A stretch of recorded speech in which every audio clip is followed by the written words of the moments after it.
Hey, anybody out there? No. There's a big zero. Oh man.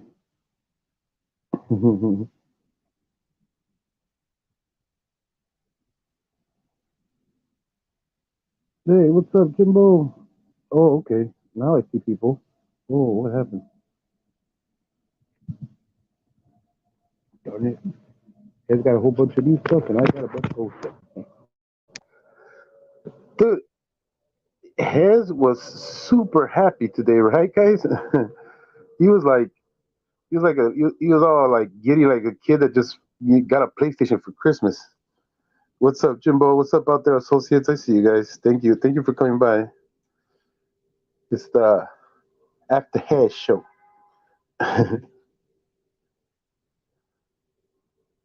Oh, thanks, P. Barnes, man. I thought it was gonna be too late for you because I was like, oh, I didn't want to, I didn't want to go.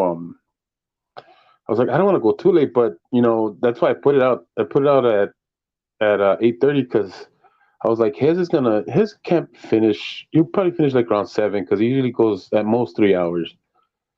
But I put it at 8:30 just in case, and he almost took it. Oh, oh, okay, dude. Oh, but you told me. Oh, yeah, you told me about your kids. Yeah. That's why. So they might take you away, huh?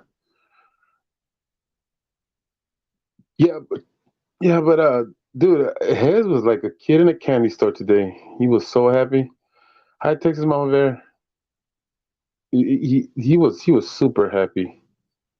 Yeah, this see that's the thing. That's the thing that I like about his is that I know he's a burly dude. He's a big guy, but you could see the kid in him. You know what I mean? Like that little like giddiness for having his new stuff in there and everything, and then playing with all the voice, like that was like, dude, I was looking at my younger brother or something like that just like they just gave him a new toy,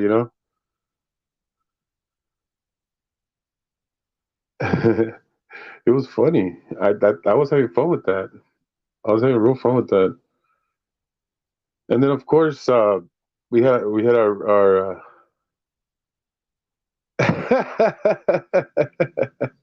no, I don't have not me. Hez, man. Hez is the one with the new toys, not me. Hez got all the new toys right now. Happy, having fun and everything. No, guys, well, of course, I call this the After Hez show because I wanted to focus on something from the Hez show that maybe we could all talk about. Like, well, one thing that like I want to do with this whenever I do them is just to talk about stuff that like maybe we can give has some ideas, and one of them like that I wanted to talk about was Quiet Lamb and all that. Look, I don't have a problem with David because we can kind of see through him. He got timed out a bunch today, but you know what? I'll be open about it. Today, I was just being real technical with him. Like I didn't want to I didn't feel like like watching his stuff. I was even gonna block him because I didn't really wanted to hear his stuff today. And then every time he got blocked by Judy Johansson, he would come back and be like, Jerry, why did you block me? I'm like, you know what, dude? Like if you get timed out, you should know why you got timed out. If you don't, ask nicely, but don't start complaining like if this is a public office and you're gonna ask for a FOIA request or whatever. I can't stand that. That's why. And I know for a fact that other moderators and other have that rule. They have that rule. You can't complain about a timing out or whatever. Like if you get timed out when you come back, just come back. If you start complaining about your timed out, then you get timed out again because you can't undermine the moderator's authority. At least that's what I thought the rule was. So that's why he kept getting timed out because every time he came back, stop timing me out, Jerry. Like, dude, like, well, stop breaking the rules. I won't time you out, dude. the thing is that okay, and it's the same thing with Rogue Nation because it's like, who are these guys, right? Like, do they want to do they want to act like they're the big, like, oh, we're trolls and we can make anybody angry, or do they want to be, like these guys are like, oh, look how you treat me, look how you treat me, like, like, dude, pick a side. What do you want to be, huh? I have more respect for you if you'd be like, oh yeah, I'm a troll and I'm just here to mess you up, or be a bully in here or whatever like that. I'll take you out, and then when you come back, you can tell what you can say whatever you want to me. I don't care. I'm gonna just time you out again. But the thing is that he tries to act like, oh, look at what you're doing. Oh, you're really hurting, dude. It's like nobody likes you, dude. Like nobody likes you there, and you continuously try to, like, play this opposition that doesn't make any sense, and it doesn't make any sense, and you continuously say things that are not true. Like, dude, like, I don't know. But I'm respecting his because Hez told me not to hide him, not to block him. He told me just time him out, and he's okay with me timing him out. So I'm gonna continue doing it.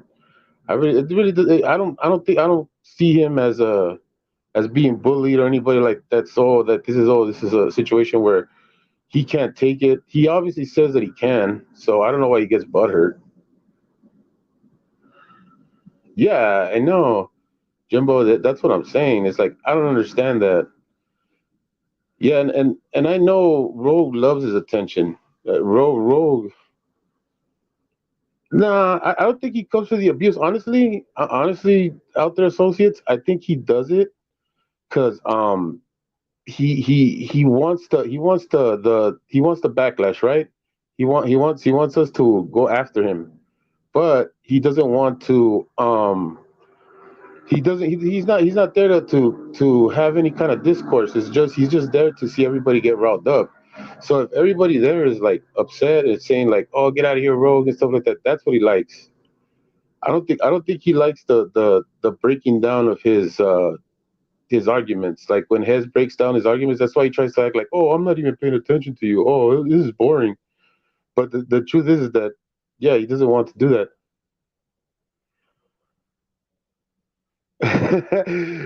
Peck, dude, you don't understand how much that macho gracias. You spelled it right in English, and you make me say it in Spanish. I hate that. That's perfect. If you ever wanted to learn how to say muchas gracias in Spanish, that's not how you spell it. But if you say it like that, you'll come pretty close with what Peck wrote right there. Dude, you got me so bad. When I was reading it, I was like, "Oh my god, he made me say it." Shit.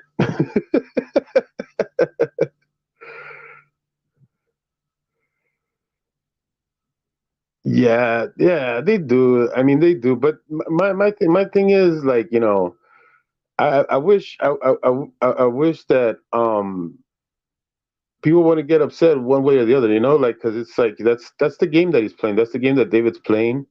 And if he can't handle it, well, that's his. Like, let him deal with it. Like I don't like it when he drags in other people. Like I've had other people jump on me, then like then they get off my back because they see what this guy's really about. But like you see, I don't like he gets Chelsea May all like riled up about it. Like, oh, she's like, oh, leave him alone. And it's like Chelsea, like, you see how he gets everybody else. You saw how he got vestige of peace, high vestige of peace, big hugs. Um, you saw how he got vestige of peace last time that she didn't want to come back, or he didn't want to. Was it he or she? Oh, I always forget. Um, uh, it's just that like when things like that happen, then everybody's all like, "Oh, you're a jerk, David," or whatever. And then like they forget about that, and he starts acting like, "Oh, look at how they're poking at me or whatever," and it's like, dude, why do you always do that? Like, you like causing conflict and everything. You're always going against everybody else so they can tell you no, no, no. Like, I don't get it. Oh, okay, okay, space trucker. Well, I hope you're okay. I hope it's just a regular checkup that you're at. You're not getting, like you're not getting no like major surgery or anything like that. It's crazy to get major surgery. Yeah, but anyways, that was that. I just wanted to bring that up real quick.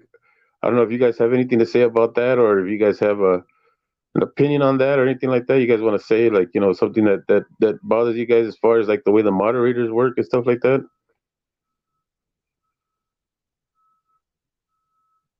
Oh wait.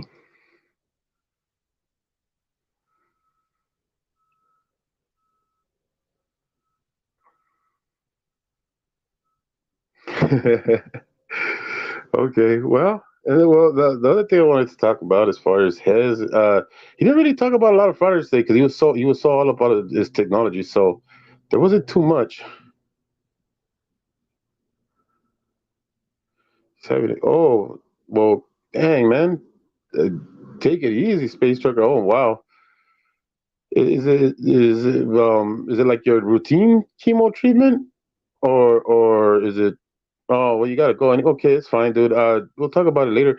That's crazy, man. Yeah, sometimes you guys, like surprise me with like stuff that you guys got going on. Like, like wow, you guys got chemotherapy or whatever. Like I'll be like, damn, man, these people are going through a lot. Sometimes I just be like, wow, I'm not gonna complain today. And thank you for that. I'm not gonna complain today. No, no, no. I'm saying, no. I don't know. I mean, the thing is that Jimbo, LA Kush, when you say that, like you made me want to see it because I want to see if you're not being, because you got to understand something. One of the biggest scams of the weed business is that a lot of people are like using the same like two, three strains, but calling it all kinds of different stuff, and it's one of the like it's really bad, but if you understand the the botany and the part of like when it comes to the how they grow and stuff like that or whatever, you understand that there's not as many strains as people make them out to be. There's a few base strains. There's like a couple of like, I guess you could say in the lineage there's some diluted strains, and then there's some strains that have like changed in the way their potency works or whatever, like in the way they get cultivated. It's there's very different things and very specific things, but either way there's not that many strains as some shops make it seem like they have all these crazy names or whatever, and really it only comes down to like maybe like 12, I think, maybe 12 strains that are like really that much different from each other.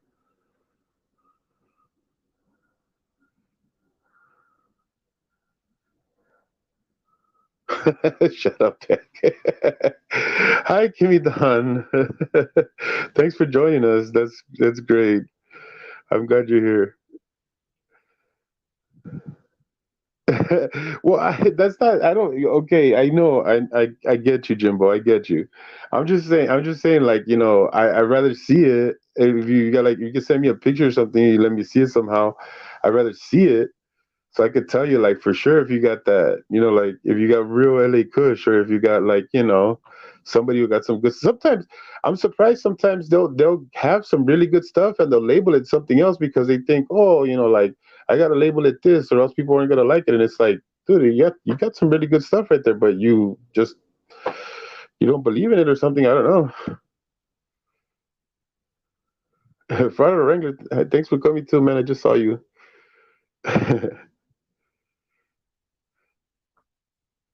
Yeah, but the weed strain stuff, man. Like really, you could have any real strain as long as you know the percentages. Like if you grew it yourself, or if you're close enough to your buddy to know, like the percentages on the CBD and the THC and all that stuff. Like it doesn't matter. It could be called anything. It could be from any strain, but if it's got the THC levels that you want, you can mess with it, and it doesn't matter if it's a sativa, if it's a Kush, or whatever, indigo, whatever you want to label it. You know what I mean? If you know the levels to where you like your weed to hit, then that's more important than anything else.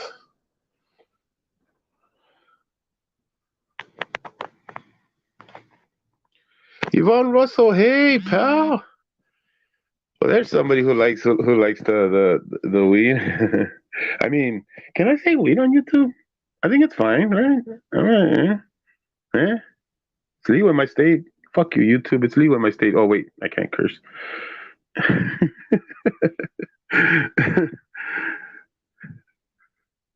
What? That's good. I'm glad you're here, though. Thank you for coming. Shoot, I'm glad. It's not just Hez people. Although this is a Hezekiah centric show because this is the after Hez show. So I usually talk what I'm gonna do. Excuse me, because this is not usually.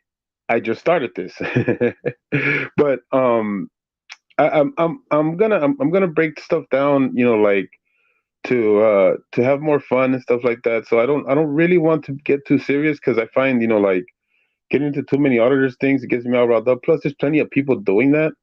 So I want to be kind of like the breathe lightly show.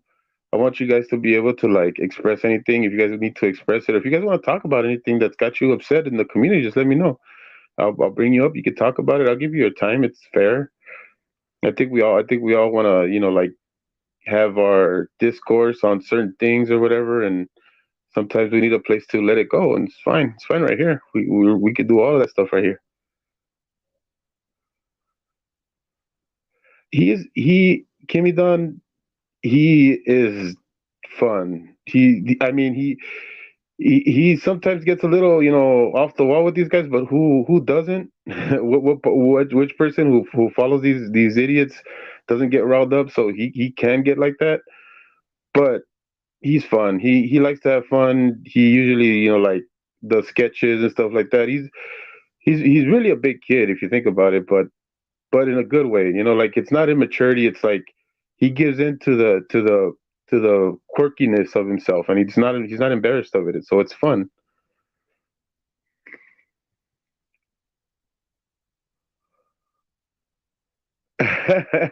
No, we don't, Vestige of Peace. No, we don't. Yeah, he's silly. He's fun. I love. I came across his like around this time last year, and I've been following him ever since. Yeah, so that's fun. And speaking of Hez, so anybody got any ideas for his card game? Because I gave him this idea. Now I'm gonna share with you guys the idea for the card game that he created. And this is what I told him. Now you guys tell me if it's a good idea or not. If you guys think it's a good idea, like tell me that it is. If it's not, just tell me if it's not and what do you think could be better about it. But this was my idea, okay? Because I understood his idea about having like three different locations and like you gotta win each location or whatever. So I told him this. How about you set up like a timer, like say like 5 minutes for each place, like 5 minutes, or if you want, you can add, like first spot is like 3 minutes, second spot is 5 minutes, third spot is like 10 minutes. And what it is that each card and its value, right, gets in time taken out or time put on. Now, if the frauder wants to win the location, he would have to take time away from the clock. So each card will work negatively towards the clock. So if you have like say like four frauditor cards, then that's like minus 2 seconds on each card that's out there. So you would have to try to eliminate those cards. And so the opposite side, the anti frauditor, their side would get to put time. But unlike the frauditors, which would have time allotted for each round, saying like if you have four cards, they're automatically taking negative 4 seconds as the clock runs. The the anti frauditors, for every win that they get inside the cards, they get like an extra 30 seconds, like plus 30 seconds, plus 30 seconds for every good move, and for every card at the end of the turn that they keep. So while the frauditors keep you losing time as the clock moves, the anti frauditors gain time for every good move and every positive situation like at the end. So if the frauditors make the clock run down to zero before the anti frauditors take all their cards out of the game or out of the board, then the anti frauditors win.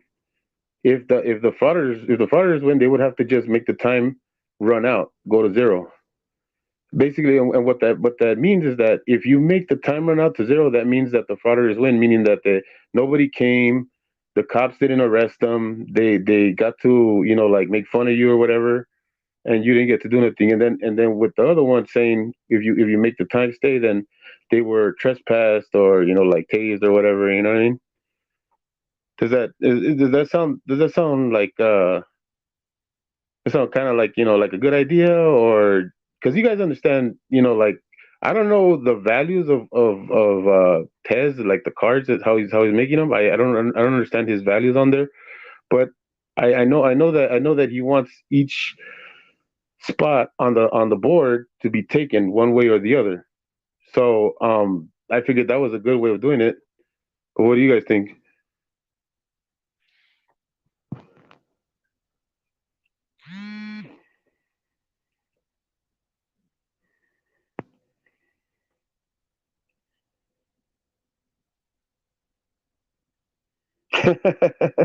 I hope you guys do.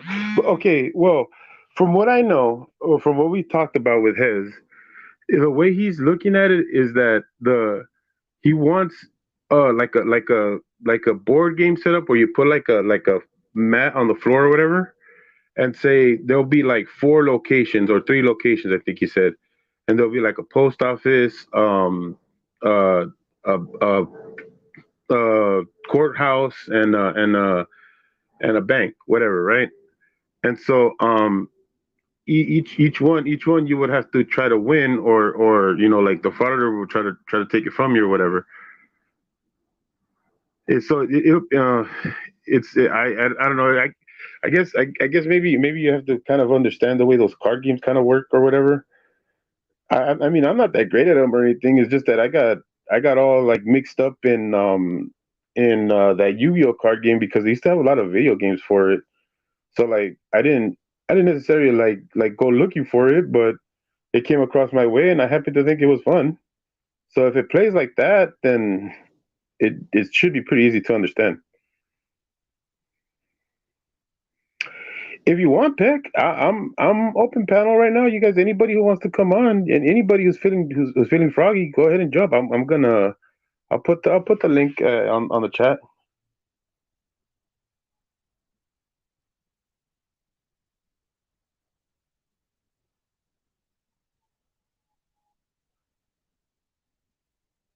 Right, right. I get that. I get that. So I don't know. That makes sense. Yeah, or maybe we can like maybe Hes can make like a little app, like a timer app or whatever. I don't know. That's thinking way too far ahead though.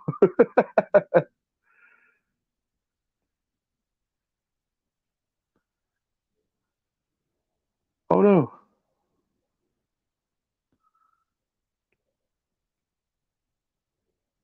All right, so I'm gonna put the link on the chat. And, anybody who wants to come on, be my guest.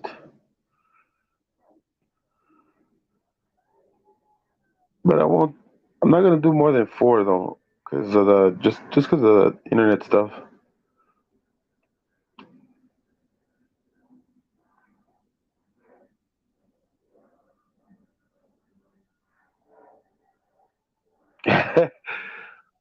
Hey, Yvonne, don't count yourself out. You never know. Where there's a will, there's a way. So there's a Streamlabs. And anybody who wants to jump on, any of you guys, I don't care. I don't care who it is or why you guys want to jump on. Just jump on if you want. We're hanging out.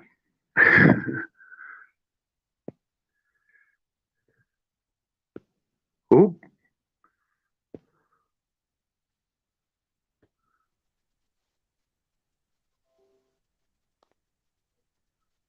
Oh, there he is.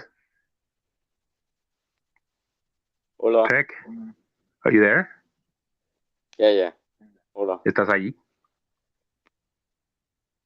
¿Cómo estás, Peck? ¿Cómo estás? Ya, bien. Bien, bien. Mucho gusto hablar contigo, Peck.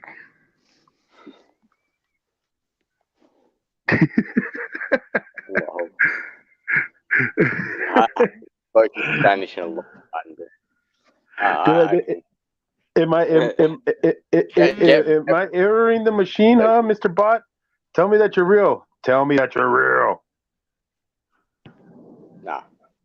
All Australians are just I'm actually American. I was born in America, and we got sent to a special Australian school when we were kids, and we pretend that we're from another country. We get taught how to speak a different accent and make up silly animals and stuff and talk about how crazy the animals are here.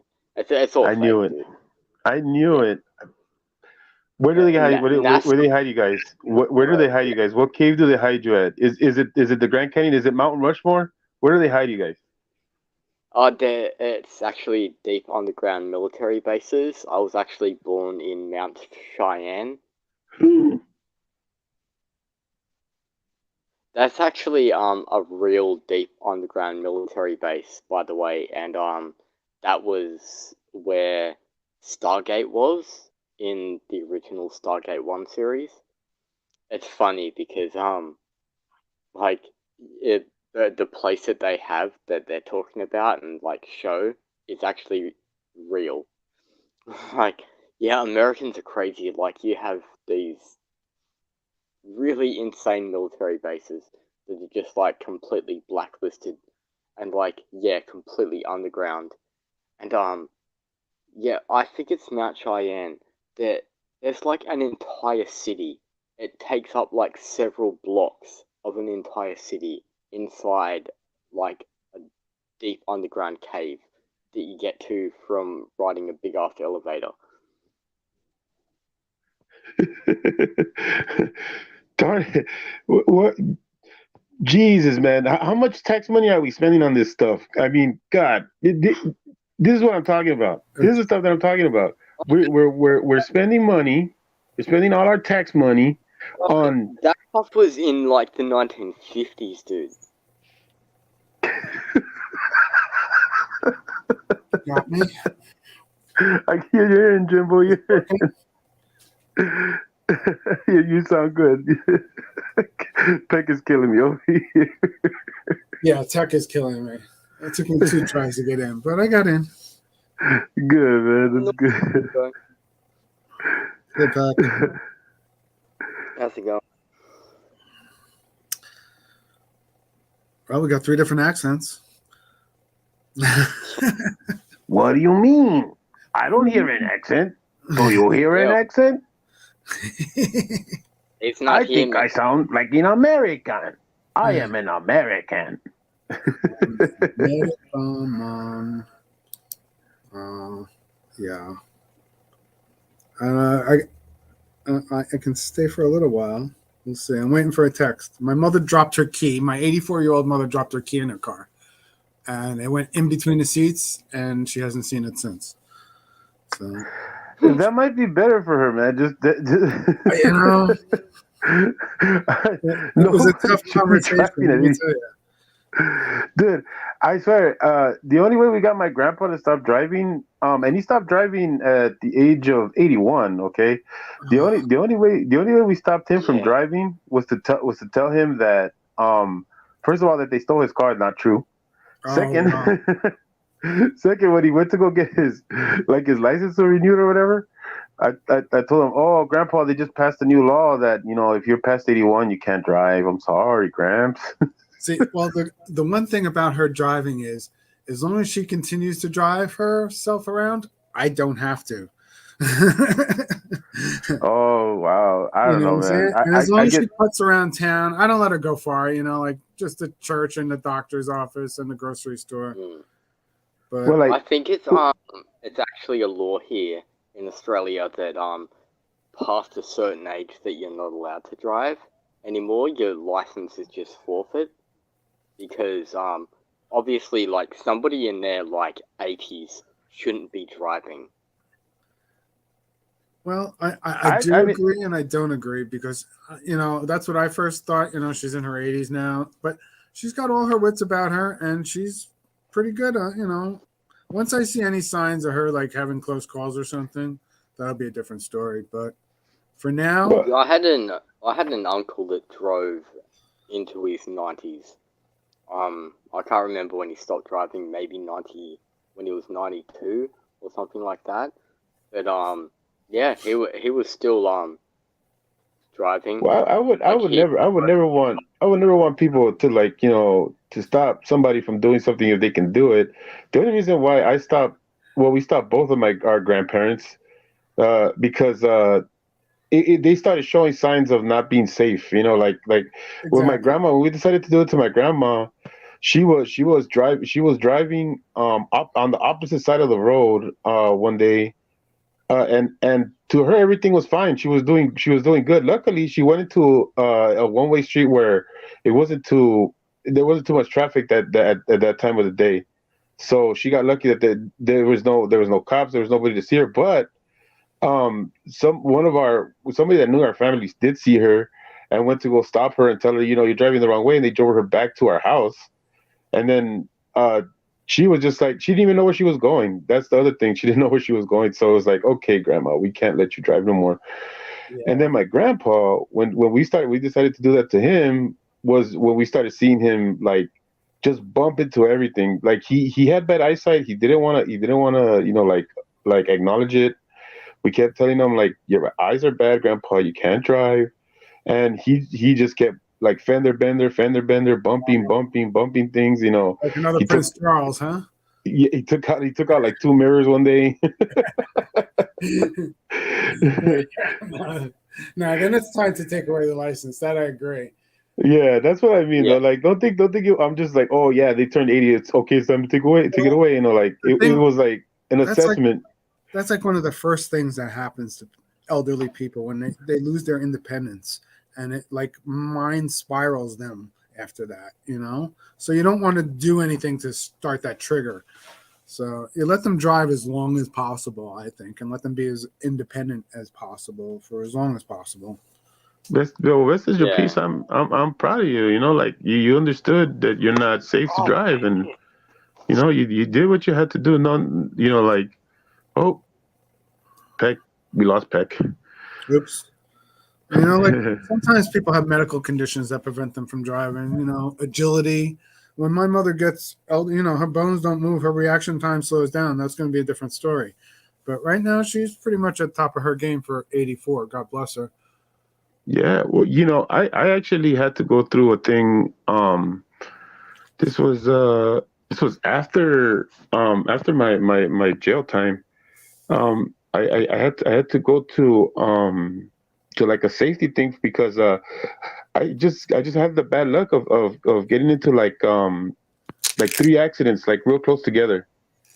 Uh, Um, I had an accident. It wasn't really my fault. Of course, they're never your fault, right? No, but this one wasn't. I basically was leaving a green light, and a lady ran a red light and hit and T-boned me. So that was the first one. Then the second one was I was parked. Basically parked. I say parked, but I was at a stop That sign, was so I was your fault, dude. I Admit was it. stopped. Huh? Admit it. That was your fault. Like No, no. The first every two were not my fault. The first two were not my fault because the one the lady ran the red light, and the second one I was in a stop sign, and the person I don't know, they lost control of their car or something. I was just waiting at a stop sign, and I just see this car losing control, and it just like came straight towards me. I'm like, oh wow, maybe I should do something. Boom! It was too late. Yeah, that was the second one. Then the third one, that one was the one that was my fault because I was making a left, and I hesitated because I thought I saw that the light had an arrow, but it wasn't an arrow. It was a through light. And so like when I looked up and I didn't see the arrow, I hesitated because I was like, can the other side go? But I didn't think how far I was out. So when I finally noticed where how far I was out, and the car wasn't paying attention in front of me, I tried to gun it to beat him, but it was too late. He was hitting me. He was gonna hit me. So I tried to, and he hit me. Now all those accidents happened within like a year and a half span. So when the California Highway Patrol that came to check out the third accident looked at my record or whatever, because I reported those to the DMV, he told me, hey man, I'm sorry, but I'm gonna have to take your license because this is the third accident you've gotten within like so much time. And he's like, I'm gonna have to write a report.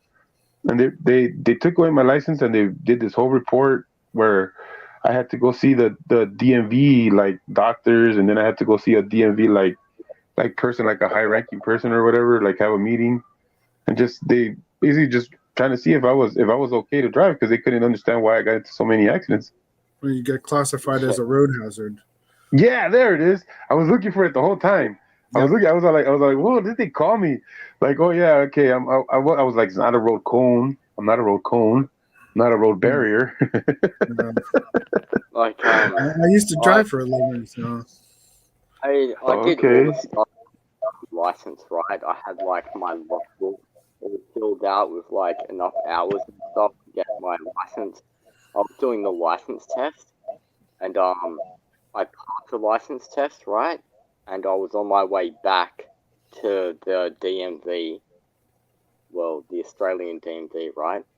And Australian DMV. I was going through an intersection, and a car doing almost double the speed limit ran a red light, T-boned the car, and yeah, if any collision happens, it's an automatic fail, even though I'd already passed the test.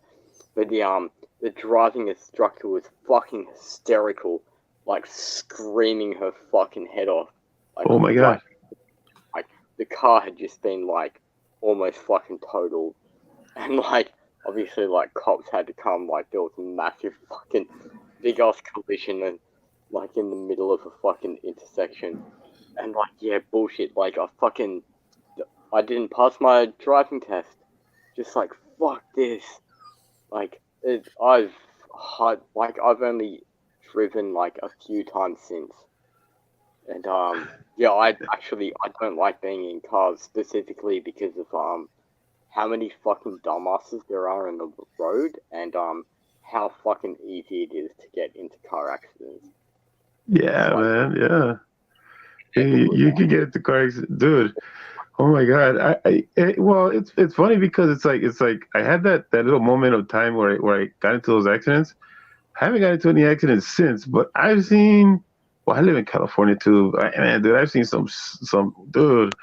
I've been in the freeway, and I've seen a car like run like 4 like lanes, like just like go across everybody because he lost control of his car, fishtails, and then slams into the center divider. Just makes a big old scene, like spins and everything, but no other car gets hit. No other car. Only his car gets totaled, like just metal and everything everywhere. Around like 20 fucking times and shit. You want to get it from like 20 different angles so you can show that shit in a Hollywood movie. It's just like, goddamn. No, dude, it true. It's real, dude. That's like, dude. But also, like, seriously, how many times do you see people getting rear-ended? Oh, a lot. Oh, that's a lot. A lot. Yeah. Because people aren't paying attention to what's going on in front of them. All the time. I think it's happening more now, huh? Because of all the phone stuff. But also too, like the good thing is that these bumpers, like at least they're not like I remember the first like 2000 and like maybe like from 2000 to 2005, like those vehicles that were made. I don't know why, but those bumpers were the worst. Like oh, please, you barely, Jerry, I seen a mail truck get hit once, and those things are made out of aluminum. The guy wasn't even paying attention. The bumper broke literally in half. Yeah. Oh my god. Sure. I've seen, I mean, it wasn't even funny. Oh well. Yeah. I mean, we can laugh at it now. Truck and UPS truck as well. It was, I mean, the guy was lucky he's alive. Like they literally just crumple like foil. It's fucking insane. Yeah, aluminum vehicles are. I mean, they're light and they're cheap, but they're not safe. They're not safe, no. Dude. I when I was I think when I was like about 15, I want to say, or 14, I think, because I was still in junior high, so I think I was 14. But I was late for school, and I was running to school because I had to get there like before the homeroom period, or I don't know what you guys call it, but like it's like the attendance period. So I Uh-huh. had to get once you miss your first class, there's nothing you can do. What? It's called roll call here. You have to go to roll call class before you actually get into other classes that That's interesting. determines if you were at school that day, basically. I wonder what they call it all over the place. But yeah, it was homeroom for me. But Yeah, anyways, homeroom here too. Yeah, yeah. It was also called homeroom here. It was called roll call, but we also called it homeroom because that's what Americans quit called moving it. the goalpost, Peck. Well, anyways, um, uh, so I was running to school, and I was getting to like a major intersection where like where close to my school where you cross. And as I get there, it was one of those situations where like the light is at yellow when it's about to turn red. So like I'm thinking, the cars are gonna stop anyway. So I didn't stop my stride. I was running. So I was like, I'm just gonna go through this light because it's gonna turn red right now, and I'm gonna go right through it. So it turns red, and I'm still running, and I'm about to hit the street when I hear like a screeching, like a crazy ass screeching, like "Wah!" Like it almost didn't even sound like screeching for a minute. But once I took, like I stopped because I was hearing this screeching. I look up and I see this little yellow like Nissan, like I think Sentra or something like that, like a little car. And I see this like a big like I don't want to say like maybe it was air brakes type of vehicle, type of truck, like that the type that has like Light those truck. beds with that has like a bed that looks like it could carry like big barrels or whatever. Yeah, And yeah, a and light truck. yeah, and so like I hear that, I hear the horn from that car, and I hear the screeching of the other car, and then I just hear the boom, like like it's like a like something exploded, like it was like a bah. And I fell backwards. I didn't make it to the street. I was right at the curve of the street. I didn't make it to the street. Like when that thing hit, like I fell backwards, so I fell to the ground. When I got back up, everybody was still, like everything was like still. And then we go over to like where like the other car, the little car got hit because the truck didn't flip or nothing. It just like rammed into the side of that car, and it kept plowing forward, and it went to like where a gas station was at, but it hit like a barrier on the gas station. So then you see the yellow car, and the yellow car looks like it's like a soda can, like kind of like crunched up, Yeah, but flip. And then like as we're walking, I was walking with like a few people because there was like a few like standbys that were just like looking, and we kind of like moved towards where the other car was at, and then we see the other car, and the like the passenger was gonna get flung out, but didn't get flung out. Like they didn't make it. Like they stayed like in and out of the vehicle, so they got slammed, and they were kind of like outside of the vehicle. And then the driver, I'm guessing the lady that was driving, because the other guy was stuck in the passenger seat, and this lady that was driving, she was outside of the car, and nobody noticed her at first because she kind of looked like a piece of the bumper that was like kind of like laying on the side. But then we noticed her because you could see the blood coming out of her head, and she just like all this blood like stained like all the pavement right there. It was crazy. And I just remember seeing that little Ultima, like it just, I was like, wow, like like damn, like that was horrible. And I was just thinking like I'll never drive one of those cars, because dude, it looks like it just got like eaten up by that truck. yeah. Yeah. But notice that it did actually protect the people that were in the cars. Like, if you look at cars from like the 1970s, for example, like those things are fucking solid metal, like fucking machines. If like a truck runs into those cars now, it's going to break the fucking truck. But if a truck nowadays runs into a new car, it's going to completely demolish the car, but the only thing that will be left intact is like the T section of the car where it basically holds the people. Like that thing Well, is yeah, actually built really well, but the entire rest of the car is built in like shitty fucking plastic and crappy material. And like that stuff just fucking breaks away. yeah. Well, I kind of understood how those sideway airbags can really help you out when, like, like when I got hit from that red light. I was driving like a newer Prius, and so that Prius, like, it had like airbags on the side. So when they hit me, it was like I got it almost looked like, I don't know if you guys remember Demolition Man when the foam comes out.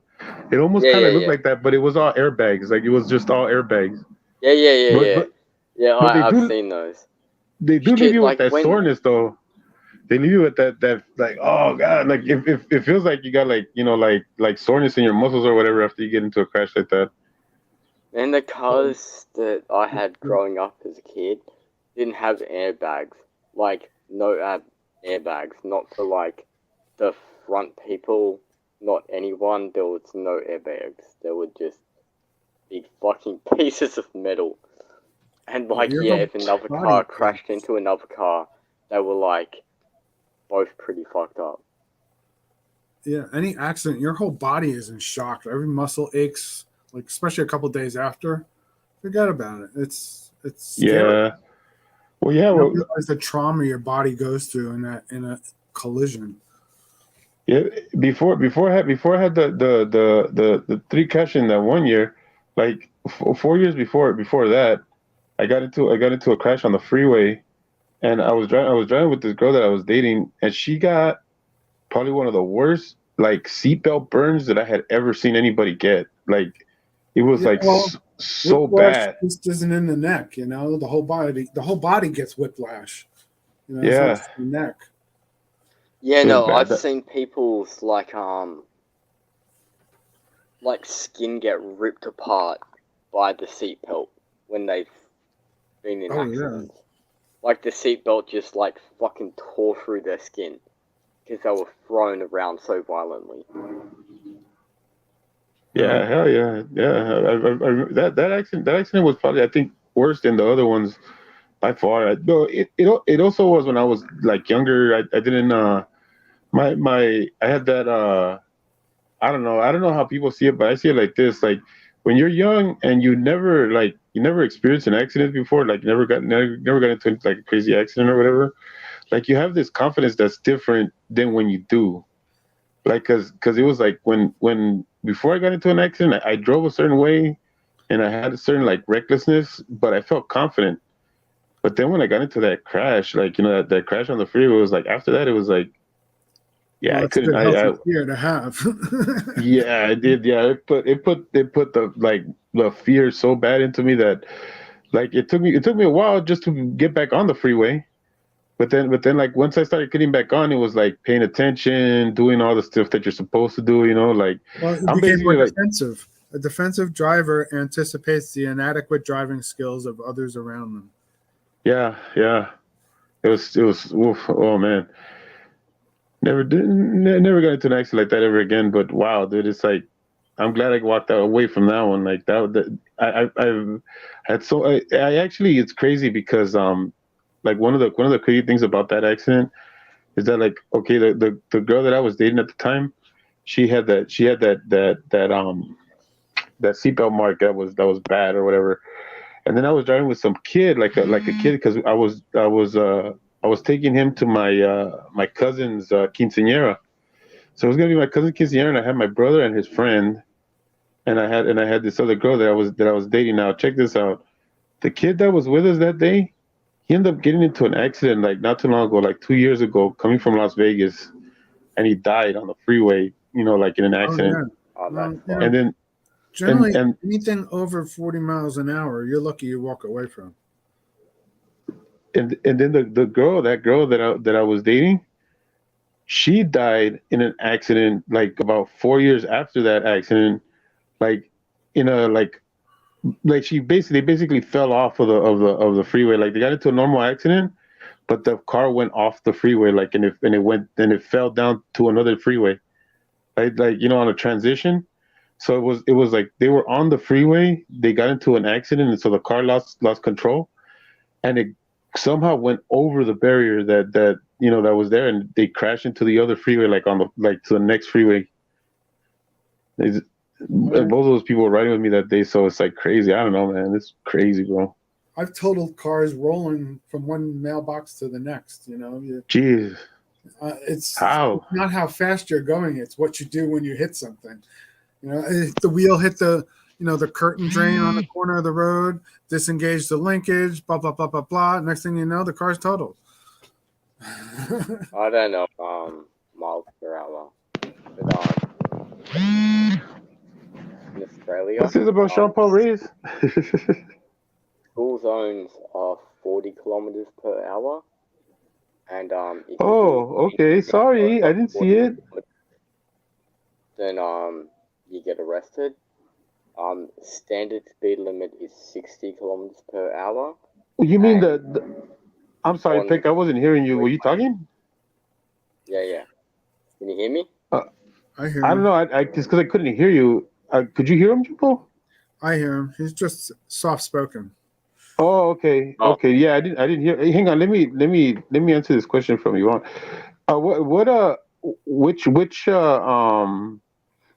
Which accident are you talking about? The one I was talking about when I was 18. The one on the freeway.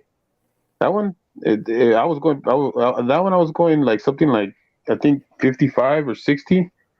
But um, I was going for the flow of the traffic. The thing is that I wasn't. I just wasn't. How would you say? I was careless. I wasn't paying attention. So when I made my lane change, I didn't check my size correctly, and I was driving an SUV, which I wasn't used to. It was new. I had just bought that SUV, but the thing is that I had never drove an SUV my whole life. I drove Camaros. I had two Camaros, and I had a Thunderbird. So Oh, like a Ford like Taurus. I've only had low cars. So when I had that high car, it drove weird to me because I never drove it before. And when I was driving it at high speed, it was dangerous, but I never thought about it. And then I lost control. I fishtailed, hit the center divider. You know, basically crazy accident. It involved like three other cars, but and, in the long run, nobody really got hurt from that. I mean, it could have been much much worse. I think there was like something about that truck in particular that I bought that had something special in it that they told me later. But yeah, that's that. I was like going like 60, I think, like 60 miles. I want to say 60 to 55, somewhere around there. I know I wasn't going really really fast because I didn't like going really fast in that truck because I wasn't used to it. But I think the thing that messed me up is that I had nothing but muscle cars growing up. Like I had nothing but I started off with a T top Thunderbird, and I had two Camaros. Like they're Did we have different this talk, styles. Jerry, about giving a young kid a brand new sporty car? See what happens? You're showing the example right there. Trucks Jerry, handle very differently from cars. The center of gravity is a totally different place. Right, Jerry and just, I is just saying how he's Dom from Fast and the Furious. yeah. Well, the thing is that like when you drive Camaros and stuff like that too, they have such control because they're such wide cars, and so I never felt that. I That sway that you get when you're driving a truck. pass. Yeah. Yeah, so Yeah. it just felt It's got so strange to me. Yeah. Well, I've always driven cars, but the only time I had like any close calls or any accidents was when I owned a truck, like a Tacoma, because the center of gravity is totally different from like a normal car. Oh yeah, is that right, P. Barnes? Well, goal is goal in Spanish too. Okay.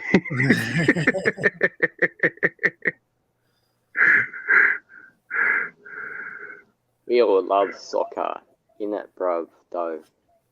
Yvonne, I'd like you one day to come up here and show your But face, because I'm so curious to see you.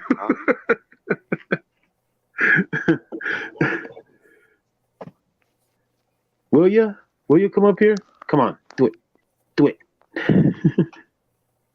Did I just lose Peck? Peck, you look nothing like your avatar. I can't get on here. I didn't have my hair. And you're supposed to wear pants, my right? hair. Oh, yeah, nice ponytail. Oh, I didn't know your hair was long. I didn't picture you as for somebody with long hair.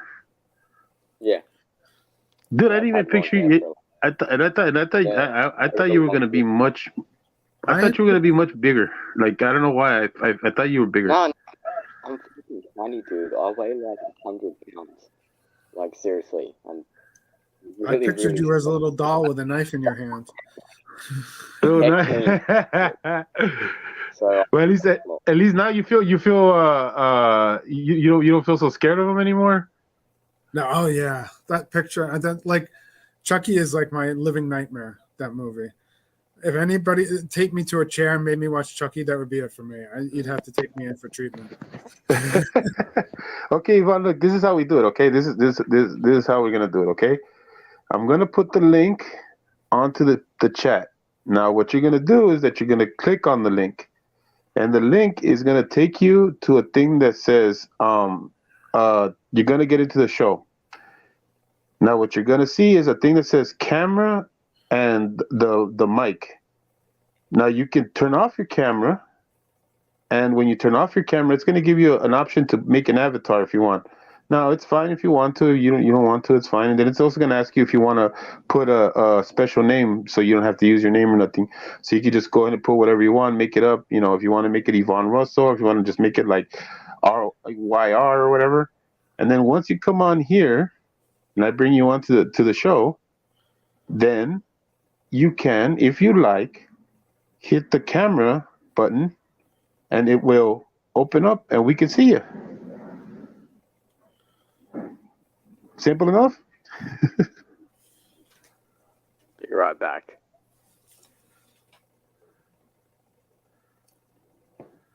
I mean, if someone else wants to come up, I'll be more than happy to step down. I don't want to take no spotlights away. It's all right. I'll just kick off Pegman. You can kick me out. I wouldn't be offended. I'm not like David. If I get timed out, it's like no big deal. Well, it's, you know, and the thing about it, dude, is that, like, I'm not even like, I don't even care that, you know, you want to be upset about it and like complain to Hez, go ahead, because Hez told me before, like, oh, David's crying that you're timing him out too much or whatever, right?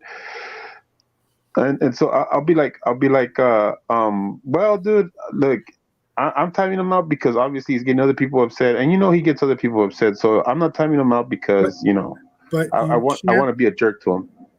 Well, you can, but I mean, you can't really be responsible for the way other people perceive his nonsense. I guess is a good word, you know, because he does things just to irk people. I'm sure of it. Hey. So yeah, you can tell I look like a Santa Claus.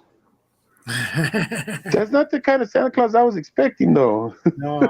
I mean, I grow it near towards the Christmas time, so I grow my hair and my passion beard. Dude, you need to be on camera more often. What the fuck? What's going on here? Well, near the Christmas, I think I'll be more popular among the children than I would be at this time of the year. Maybe, but let's keep you away from children. I'm just messing with you, Pete. I'm the official Santa Claus here, and the fact that the children believe it, that's the amazing thing, because I have the tummy as well, the beer belly that goes with it. So it's all good. I see. All of you are hiding now. Me? I'm hiding? Yeah, no, I'm not going like that. My hair is not I wasn't revealing myself. I wanted Yvonne Russell to come up here. You guys decided to. Your mustache is amazing in the picture, Jerry. but I don't know what it Oh, looks thank you. like. And if you want to have a tash, you have to have a proper tash, like you know. I don't, And the thing is that like mine's like my I don't know if it's a Mexican thing or whatever, but mine's it never is. does it never does the curly up. Like I never get the curly up movement with the mustache. I always get the bar. If I let it get too thick, I get the big Mhm. handlebar. Well, you And gotta so Yeah, and so yeah. you gotta wax it. Because my grandpa showed me because how to. mine curls. That's pre-COVID. I used to actually look after my beard. My beard was a triangular shape. My tash will go round. But after It COVID, I looks just like can't be it. bothered. Yeah, but it looks like you could do it Yeah. easy. Oh yeah, yeah. I mean, so it will go up. I just need to get the backs on, and it will go up. It probably curves. So at the Yeah, because moment, my because of the since mine gets real thick at the ends, my grandpa showed me how to like how to shave it in a way that I get hmm the layers. So hmm that's why like hmm a lot of times when you see pictures of me when I got my mustache, it looks like it's like hmm so like well trimmed or whatever, but it's really just because I passed the razor across and like down, so like I get less hair in my mouth basically. Like if yeah. if I let if I let it grow, I get a bunch of hair in my mouth, and I hate that. It starts. I mean, out of the associates, he's just about growing his beard. So he's been doing it for 2 weeks. So he's gonna need another week, and then he will be able to feel the manly of the beard thing. How's it, Ivan? Yeah, let And me also step and down also Yeah. and too, create my content I was up a here. really late bloomer, so it took me a while to get my beard. I was getting close to 18, and I still couldn't have a full mustache yet. It was upsetting. Okay, I'm Yeah, gonna but I step mean, that way sorry, go Yvonne on. can get up here, because I'm sure she's in the waiting room. Well, I've been is she? Because I've been waiting Yeah, for her to look come at her. on. Yeah, let me step down. No, she's not. She hasn't showed up yet. So is that him away? Huh? Is that Jimbo away to look after his mom? Oh no, I don't know. He said he just wanted to come down because he's waiting for Yvonne to come up, and I'm waiting for Yvonne to come up too. But All right, okay. she has not. She has not I yet. have I have been thinking about the offer you made. Uh, I believe it was yesterday to teach you a few things that ethically I'm not allowed to do, but I can teach you to do. Yeah, If yeah, you no, yeah. remember. I wanted to. I wanted to talk to you more about that. Like it doesn't have to be here. I mean, we could talk about it through Yeah. emails, or if you want, we could have a conversation offline. Because I did want to talk to you more because I was like, ooh, oh, ladies and You gentlemen, can the you Watch can crystal. get out. my email address. You can I get my what? email address from Hazak. Hi. There she is. Hello. Ivan's is Are, trying to sell you some sovereign citizen bullshit. Shut are up, you the Beck. queen? Hi, Yvonne. Wow. Hey, Kush. I was not ready. Yes, it's me. I'm How are gonna tell you? Razor. I'm gonna tell Razor. I'm gonna be like, "Hey, Razor, guess what? I saw Yvonne." He's gonna get so. He's gonna be like, "What?" There's a delay though. Yeah, there's a bit of a delay. There's gonna be one. How is it bad on your side? There's a delay though. There's a bit of a delay. There's gonna be one. Oh, yeah, you gotta, I can't Are believe you I'm on? on the other side of the world, baby. Yeah. Are you on YouTube or are you on Streamlabs?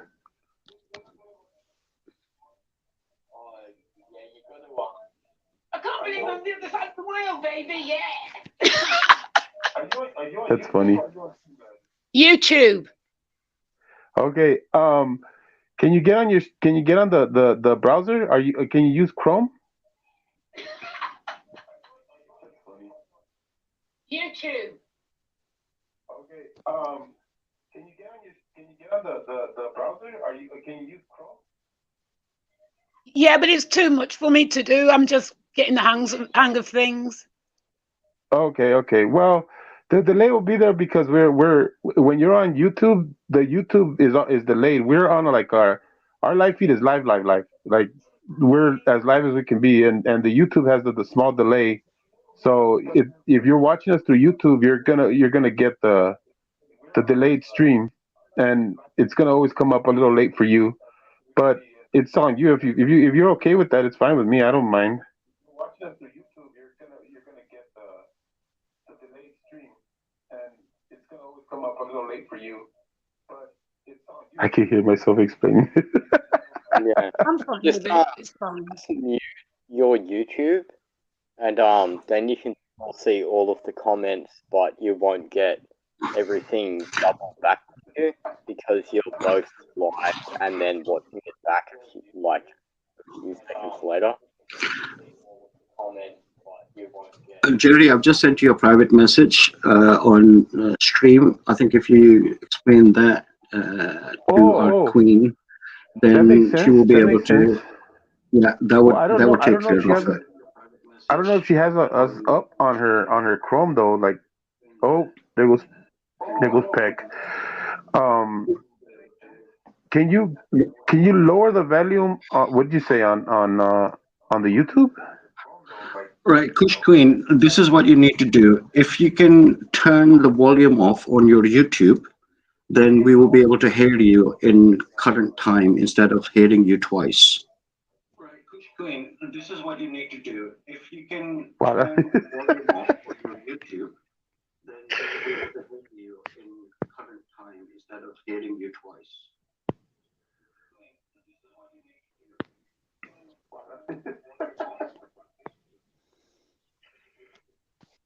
I Done accidentally it. just cancelled myself. Okay, can you hear us? I don't think I don't think she's gonna be able to hear us. I can sort of hear you. Done it. Yeah, it's not gonna work out. It's okay. Yeah. It's okay. It's up to you if you want to stick around. It's fine with me. But if the delay's too much, it's fine. I don't mind if you step down. It's cool. Thank you for coming up, regardless, because I thought this was fun. I thought it was gonna be a little bit more fun because I wasn't ready. I was like, oh wow, you on? Yeah, hey. I'll step down because the delay's too much. It's I get it. I get it. It's fine. the delay's too much. I won't get mad at you. Thank you for coming up, sweetheart. You're the best. I get it. I get it. It's fine. Delay's too much. I won't get mad at you. Thank you for coming up, sweetheart. You're the best. You're welcome, Donna. I'll go back in the chat. See you. See you. That was awesome. This is all the fun, isn't it? When it comes to technology, there's always something that we need to learn every day. Yeah, I love it. I love this stuff because it's like, it, it's it's a way of communicating with so many people, like around the world. Mm. It's not just about, like, okay. See, this is why I like doing this now because I didn't see this before, but I'm seeing it now. Like the ability to be able to like get to know people on a different level is what I'm starting to really like. Is that, like, you guys, you know it's one thing to get to know you guys in the chat, but to put the voices behind the names, and then, yeah, I don't know, it just feels so much more personal, and I love it. I really do. It makes me feel closer to all of you. It makes me feel more like we're having like a real friendship, not like, just okay, fly here and do this and fly here and do that, right? It's like we we're really starting to get to know each other, and it's fun. I don't know why it's fun. I like, and it's interesting to get to know so many people, and I think all of you are so interesting in so many different ways. Like, you guys are all fun in different ways. I really enjoy your time. That's why I'm eager to do these live streams. I don't really like. I know we all have a hatred for frauders. I do. I hate them, and I don't like really like you know diving deep into them because I figured them out. I really don't care for them. So this part where I get to know you guys has been so much fun. I love it. It's like it's become a part of my YouTube life now because it's like before it was like like I had my little like my we all have it, we have our creators that we go to, whatever, but now it's like I really just want to have these kinds of like back and forths and conversations and just getting to know each other and stuff like that. It's so much fun.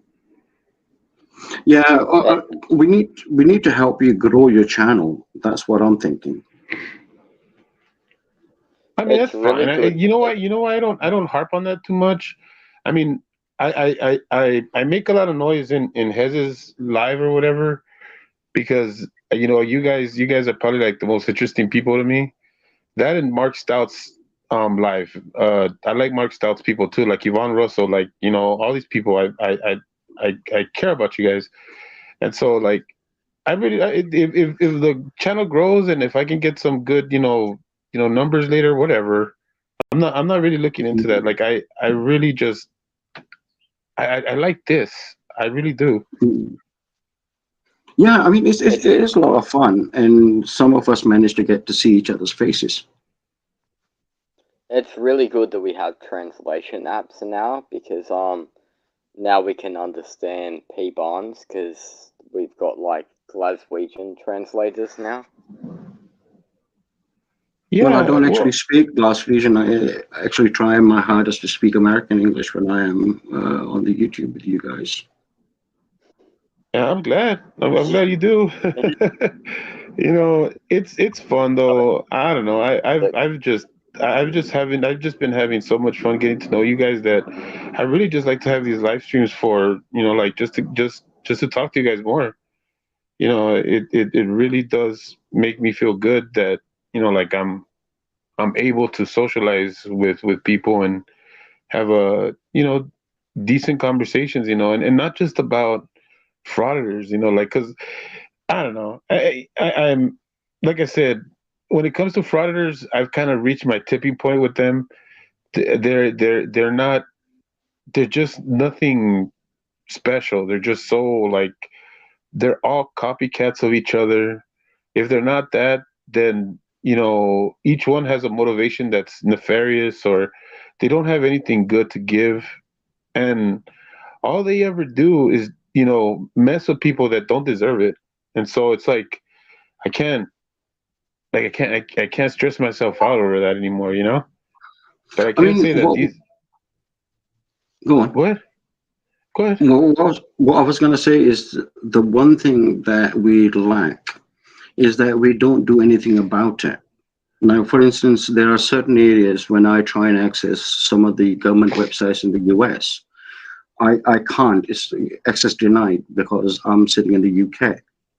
So always suggest people contact the organization because these stupid people always put the name and the address and the number.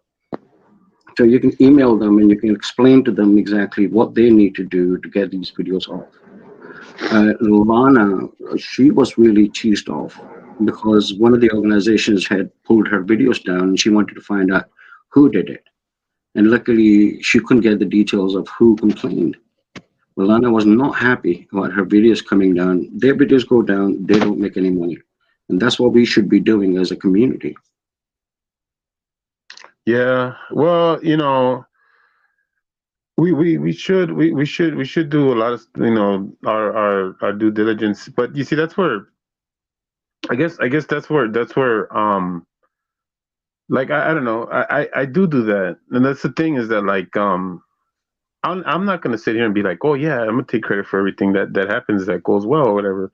But like recently, like one of the guys that went to like a local place over here, I forgot his name. I think he was some guy that's like I'll take their job or something like that. One of the fraudsters, his name is like take their job or something like that. And he went to a post office that I've been to because anything that's close to my area that I frequent, I try to do my best to take a little bit of time if I'm passing by a post office, if I'm passing by a city hall, to just kind of like stop in there and be like, hey, have you guys heard of these guys called First Amendment auditors? And there have been some places that I go to and they're like, yes, we've heard of them, and yeah, we know about, like, because either like SGV or somebody already showed up right there. And so I have a conversation with them, and then I'll give them the channels, and then I'll tell them, like, about the limited public forum doctrine, and try to give them as much information as I possibly can. And we go back and forth. Usually, it's usually with the security guards, sometimes with the employees there. But I'll do that, even though they don't know me from they don't know me to be anybody that they would know from right there. But I just come at them and just tell them that, like, I'm telling you guys this because I see it online, and I just don't want anybody to go through it if they don't have to or whatever. And so I always give them the rundown of what they want and what they're trying to do and the different options they can take, whether it be a trespass or just ignore them, let them walk around, and go away. So one of these guys went recently to one of the post office that I went to go talk to, and the post office did great. They didn't pay attention to him. He went in with the camera. Luckily, there was probably like only one customer, so they didn't have to deal with much. They didn't. They paid him no mind. They let him like video. I mean, and he took off. They took that route, and and it worked because he didn't have a video. The only video that he had was some guy that confronted him outside. But whatever. I'm so happy for that post office because they didn't fall victim to what he was doing. They're just like, whatever, like, do your thing. Now I don't know how they would have handled it differently if there was somebody some more customers in there, but I know that they did a good job as far as like not giving them anything to whine or cry about. They let him film for a little bit. Then finally, when he went up to buy a stamp, they sold him a stamp, and then he took off.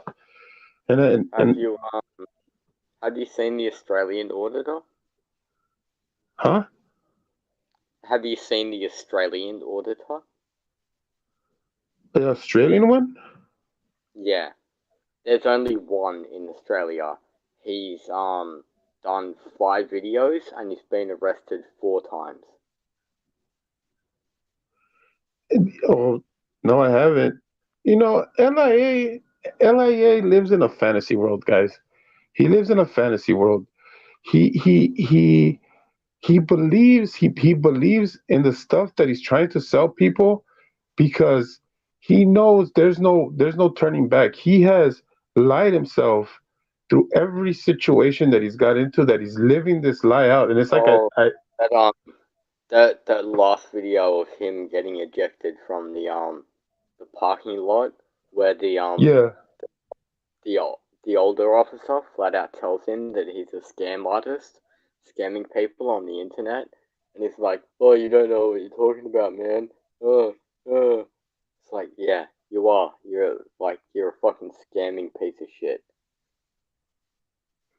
Yeah. The fraud, Go ahead. the frauditors in the UK, they don't seem to be getting much success. There was one guy who was doing quite well up in Blackpool, and he And yeah, got that's the caught guy. very quickly because of his history. It was just doing private businesses, right? Like, they never actually go to government office. I've noticed in the UK, they only go to private businesses. Well, that's all of the UK auditors I've seen. I haven't seen them all, I'm sure. Yeah, because here they normally go to the job center, and our security G4A, they don't take it for too long. Yeah, Our police officers, they don't take it for too long. If you give them a bit of a, like, they because don't take any bullshit. Like, you just instantly get arrested. Like, there's no bullshit fucking around. Like, you can't talk about the First Amendment because we don't have it. Like, you can't talk about anything. Like, it's just like, okay, you're being a public disturbance and you're trespassing, so you're arrested. Like, no bullshit. Like, you just flat out get arrested. Which is good, that's how it should go. Jerry, if you Yeah. watch our programs, there are like police programs that we have. You can check on YouTube. You will see people coming out of the pubs or the bars, and they'll be effing and blinding and swearing. Officers don't take it for too long. They get for disorderly conduct Yeah. very quickly.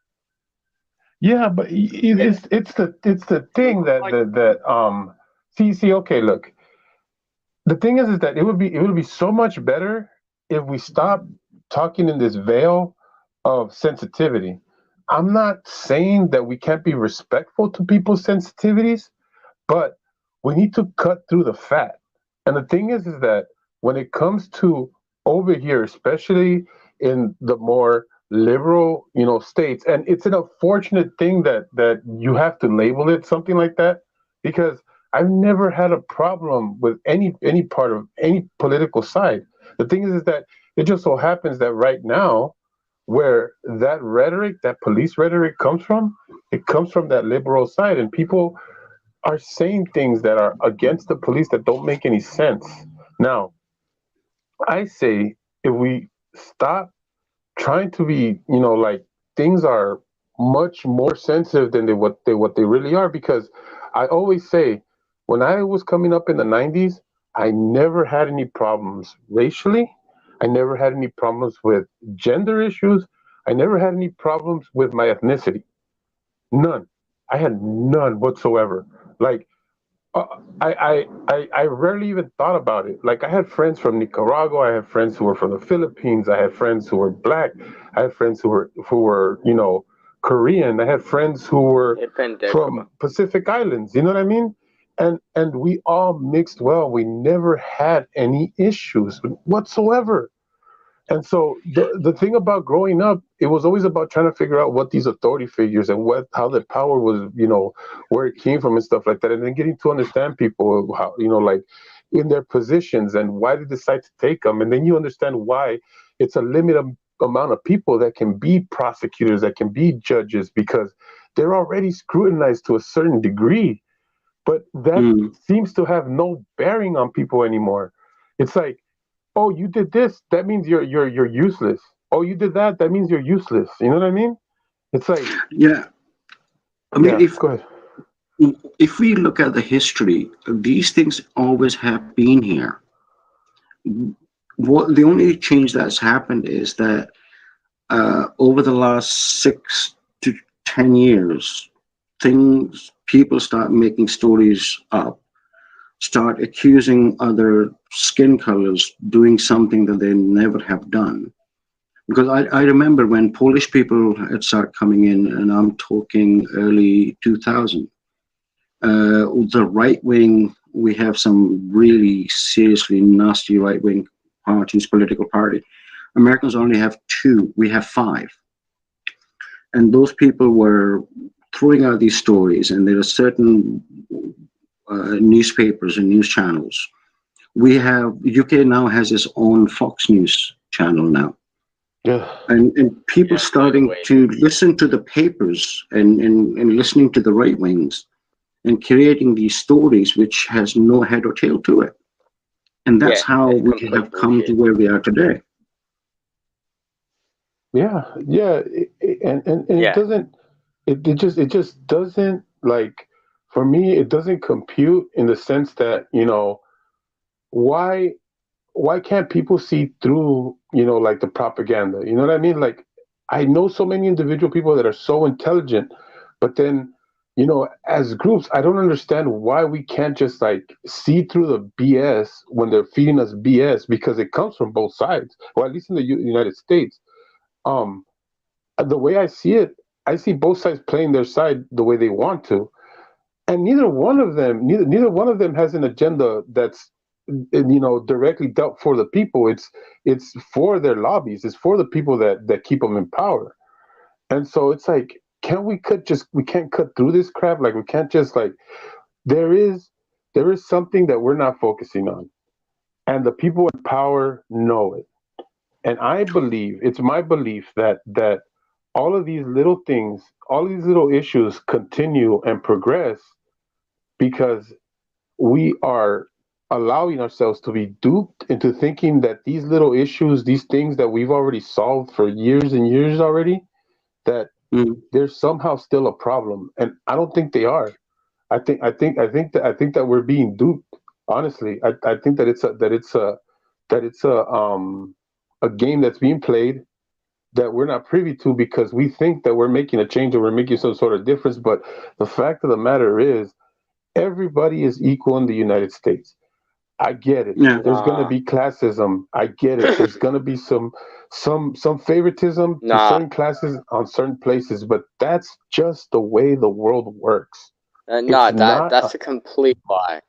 And I I have to make a like apology here. Like, yes, I'm a white person, and I stole the American continent from the native Moroccan people.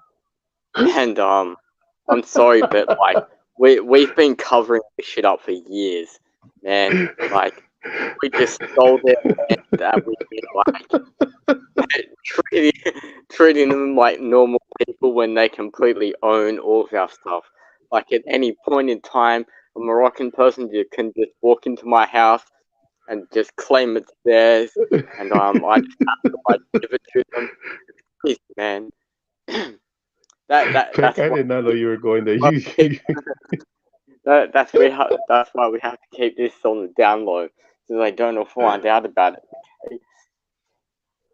God damn, yeah, more crazy shit. They're more extreme soft sits. If you can be more extreme than a soft sit, that's what a more is. Just like, god damn it, dude. Like, chill the fuck out. Right, man, right. And that's what I'm saying, man. That's all I'm saying is that people need to just chill out on all the madness about, things that don't make any sense, you know? Like I'm just so tired of going backwards when we should be moving Oh, 1,000 they're times arguing forward. about they're arguing about laws from from like the 1700s. Sorry, yeah, Yeah. 1700s. And it's just like, are you kidding me? It's like fucking 2023, and you're literally arguing shit from the 1700s. Well, Like, to show you how much these guys, I get into these, like these YouTube, fights all the time. Like I'm always like in blue line cams, comments and stuff like that. So I'm always going up against some soft sit or some person who just has a chip on the shoulder about the cops or whatever. So I'm always having these conversations, and they always come up with all the same stuff all the time. Oh well, the cops were made. It's a racist institution, or the cops have all the power, so they think they can hurt people and stuff like that. And it's like, dude, like, come on, like, can we just like live in the reality that we're in? Like, I can walk outside, see a cop, and he can see me, and I've yet to be in a situation where that cop decides, you know what? I'm gonna go shoot that guy, or I'm gonna go beat him up because I don't like the way he looked at me. That's only happened with cholos.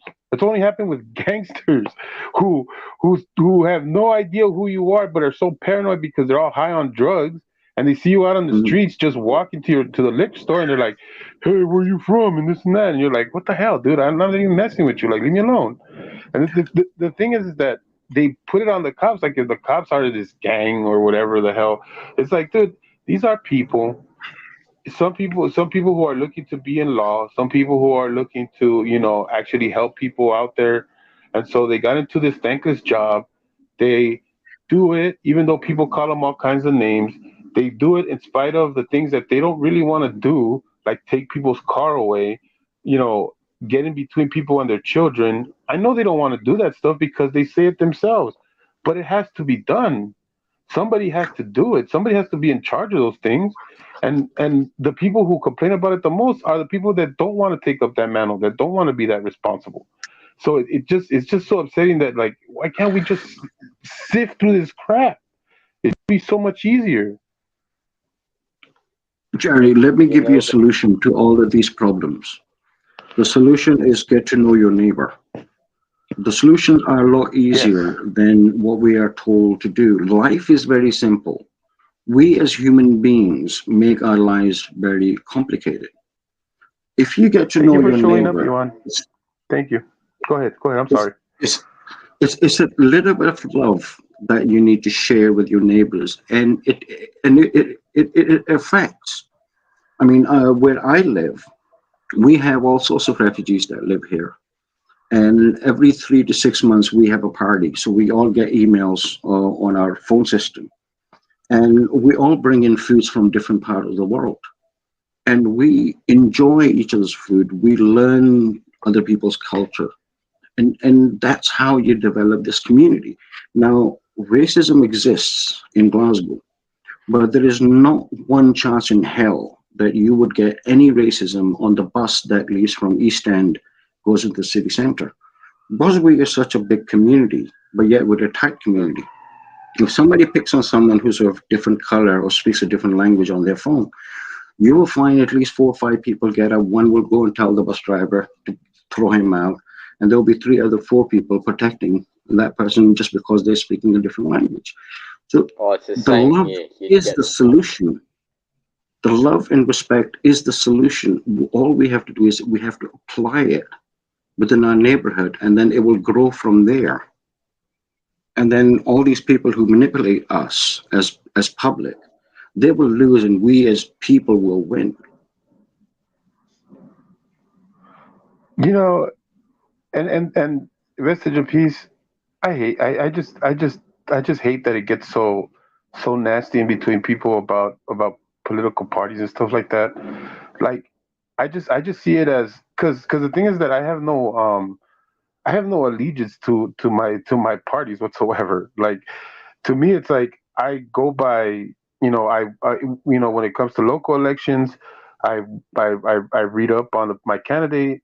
I read up, like on the opposition. I read up on, what they want, what they're trying to get accomplished, and if it aligns with me, whatever. I'll choose whatever party it is, whoever it is, as long as it aligns with my ideals. If it doesn't align with my ideals, then of course I'm going to be opposition of it. But I don't get into the whole political thing, like as far as like parties go, because it's like each party, you know, it has its loyalties, and it has its how would you say, it's tribalism. You know what I mean? Yeah. Where you won't scrutinize your side, or people decide not to. They look at everything like, okay, we're the good side and that's the bad side, and that's really like a bad way to see things politically. Because if you think about it, we all should be working towards a goal together, because it's like the country was made for the people by the people, so we should be really looking at what each other's needs. And so I say it's easier to hashtag look at Trump. your local government, the local things that are happening, the things that affect you, and try to do things towards that to live a more comfortable life, to live a more happier life. Because if you look at things nationally, you'll never be able to meet those expectations, because there's too many people that it's too wide of a spectrum to try to build on. You build on your local, your local stuff, and it's a lot easier, and a lot. And I agree with what people are said. It's so easy just to get to know your neighbor, and I do live a very, like, healthy life here with my neighbors and stuff like that. We get to know each other. We know each other. Of course, it's not as we don't have parties or anything like that together, but do we get to know each other? Yes. And are we easygoing with each other? Yes. And so that's an easier life to live. But the part where we're And getting then so like enamored, or so pushed into groups, because you can't say that you agree with that group because they align with somebody else or whatever, or you can't find some sort of like peace in between people. It's like, come on, guys, like, like we're so much more than that. We're so much more diverse, as a just as generationally as we are. Like, we should have so much more knowledge when it comes to these types of interactions, that it should be easy for us. And I don't get why we fall trapped to these old thoughts, the old way of thinking. I get that I there's will always tell going to you why. be. Go ahead. It's called fear. As long as you keep people in fear of other people, they will always succeed in their agenda, whatever their agenda might be. Now, political parties, I have friends from political parties that I disagree with, but yet we sit around the same table and we eat the same food. We people have different religious beliefs, but yet we all sit around the table and we eat the same food. So politics and religion cannot be the reason. If it was the reason, then we wouldn't be friends with other people with different belief systems. So it's the fear that we get ourselves into because we listen to the wrong people, and I'm that sorry, is where the problem is. because I don't know if he's from the same religion and background as me. No, no. The point I'm trying to make is that we all Yeah. sit together, we eat together, without knowing what other person's belief or Yeah. lack of, whatever the case might be. Adam. We, We're, as a we're community, sorry, we're all people. It doesn't exactly. matter what background we're from. We're just people. I mean, Well, there was a time we used to write letters to each other. Now, then we got mobile phones. Now we got internet. Now we have apps like WhatsApp. We have YouTube, and we're getting to see each other. We're sharing each other's views. There's so many people from around the world that get to watch this program. Talk, Law Talk with Mike. I mean, people come from all over the world, listen to him, yeah. and we all enjoy each other's company. So the solution is closer to us. And if we understand that we can't live in fear, once we get rid of this fear, everything else will become easy. I do believe there is a lot of things that have been charged by fear. Like a lot of things that are being pushed by fear because it's easy that way. It's easy for people to fall victim to group thought, to tribalism, to being in a gang or even like hiding behind a community of certain groups or whatever. When it comes to that, I just think that um it's a matter of sifting through the BS. Like it's a matter of like actually sitting down and having adult conversations and not having these what ifs or what do we think another person thinks, because that's what I notice a lot about people nowadays is that they automatically assume what people. It's the worst thing. It's like we've been told our whole lives not to judge people by the cover of the cover of the book, right? But that's all we do now. It's like all we do is judge people by their cover, like by what they present us or whatever, The and it's like you know it's what the biggest gang in the United States is? you're gonna say the cops, Peck, and I'm gonna kick you out. Yeah, yeah. J- The blue line Sorry, thugs, man. They have that sorry blue for line flag, man, and they're like, sorry for me uh, cutting in. Jerry, can you put up Jimbo's last comment that he's made, which is basically says everything. Oh people see yeah, what they don't. yeah, I know Yeah, that. yeah, I mean, that says it all. yeah. Yeah, That's like it's true. that's Batman shit. Shut up, Peck. But it's That, true though. Regardless of yeah, whether seriously seems like it would be in a Batman comic. well, I mean, I It's like think the first and time I heard something similar to that was in a comic book, but it's not yeah, outside the realm of I'm sure that has some sort of like literature or uh I want to say psychology, but it's not. Some philosophy, like guy behind it or whatever. yeah. But it does make a lot of sense, And I don't know, dude. I'm just exhausted with all the nonsense. Like I think that we're much smarter people than we allow ourselves Yeah, to be sometimes because it's easier to like say, oh, I don't want to be against them or I want to be a part of this or whatever. And I just, like what I want is for like just for the things to go back, like I hate that I feel like I'm walking on eggshells and like my generation was so like, don't like, like there's right now it's like words got power, right? And when I was Mhm. growing up, it was like no, no, you give the words power, right? That's how I grew up. I grew up in that group of people that said, don't let And words money. bother you because you give them power when you let them bother you or whatever. So that's why Mhm. that's why that's why I get kind of weirded out, like when I keep hearing things like, "Oh, you can't say this or you can't say that or whatever." It's like I get why you guys don't want me to, and I respect it. I'm not gonna do it. I'm not gonna do it because I'm not a jerk. But at Mm. the same time, it's like understand that like in the way that in the most derogatory way that you could say a word, I've never meant it that way. Like if I ever said it in a certain way, it was because I learned it that way and it was fun, and I never thought about it in a Mm. bad Yeah. way. And so when people told me it was bad, okay, fine, I'll listen to you, it's fine, it's bad or whatever.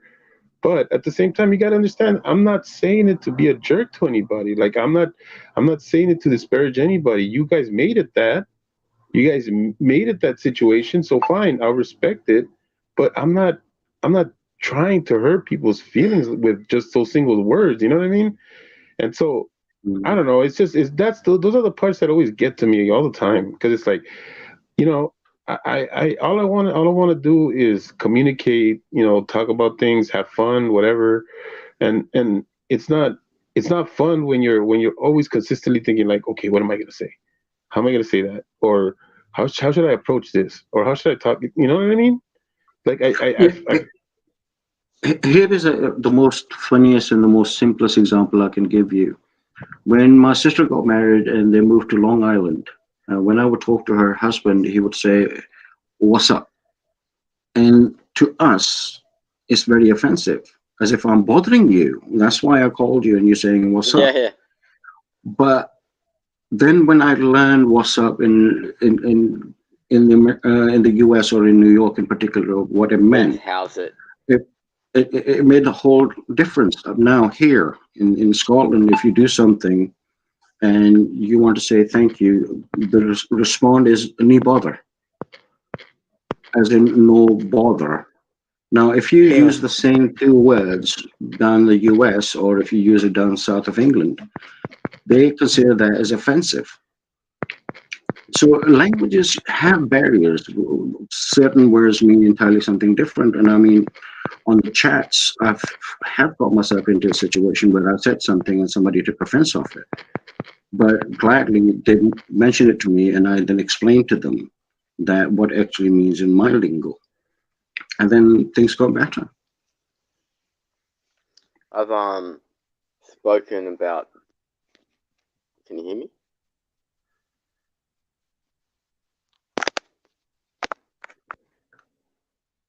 Right. yeah, for sure. Out there, associates. Yeah, of course. Yeah, but that's what I mean is that like when we can like just cut through all the nonsense and we can just like say straight what like how we feel about certain things. People like DMA don't get to stand in Well, that kind of like with those kinds of people because see he plays this little game where he wants to make himself out like if he's doing something for everybody else or he's showing some sort of injustice, right? But he's not doing anything for any of that. But the more he victimizes himself, which he really does, he just like starts, going at somebody. And the funny thing is that like I don't even know how he has followers or anybody who would like watch him with any kind of seriousness because just watching him operate, I don't think I always like to when I see a scenario, I always like to see myself in the position of the person that's in that scenario. So I'll put myself in DMA shoes. I'll put myself in the clerk's shoes and see how I would feel if somebody came up to me like that or whatever. And I always say to myself, DMA does this to himself. He victimizes himself because he goes over, he starts some crap with somebody, and somebody doesn't want to take his crap, so they send him to hell or they tell him we're not going to deal with you. Now all of a sudden he's like, "Oh, nobody's helping me, right?" And it's like, dude, it's Right. because I have you're to, acting like a jerk. Jerry. I really have to go now. Okay, P. Okay. Thank you. All Thank right. you for All right. coming All in. right. All right. I My appreciate pleasure. you. Bye. See you later, man. No worries. Bye. You you're just gonna slap the camera out of my hand, and then I'm gonna sue you for physical assault and abuse and assault with a deadly weapon or something like that.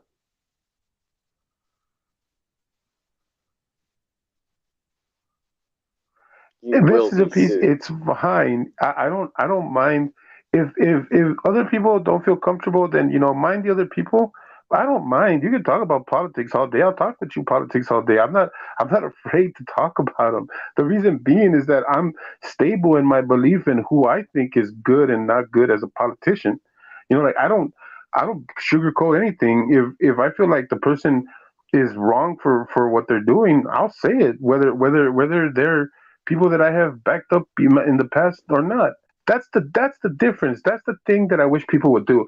I don't care that you have a political alignment. Whatever it is, express it. Say what you You, feel. you If you know think what if you American president I really love is go ahead. Trump. Build that fucking wall, motherfuckers. Like, we just need a wall straight up from like Mexico splitting Mexico and America in half and shit. Oh my Like, god, you're such a jerk. I You're don't care. I such a don't care jerk. how much money it costs to the taxpayers. We just need to build that wall. Like, that's yeah, we actually in Australia we built the longest fence in the world, and it spans the entire like country of Australia, and it's called the rabbit proof fence, and guess what that does?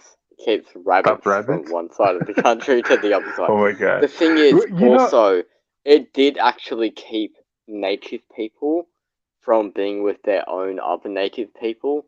So there was like a huge fucking controversy about that because the native people said like that it was specifically separating them from each other, and uh, the government's like, no, seriously, it's just about the fucking rabbits because the rabbits are fucked.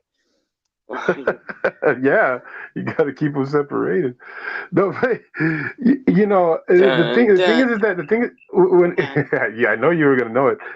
The thing is that the thing about the fence is that it's so funny. It's so funny that like Un, when dos, people want to tres, use it cuatro, as a cinco, political seis. tool or whatever, like he said do the wall or whatever. Man, I've been hearing that wall thing since Bill Clinton, and it's gone on from each president over and over Oh again.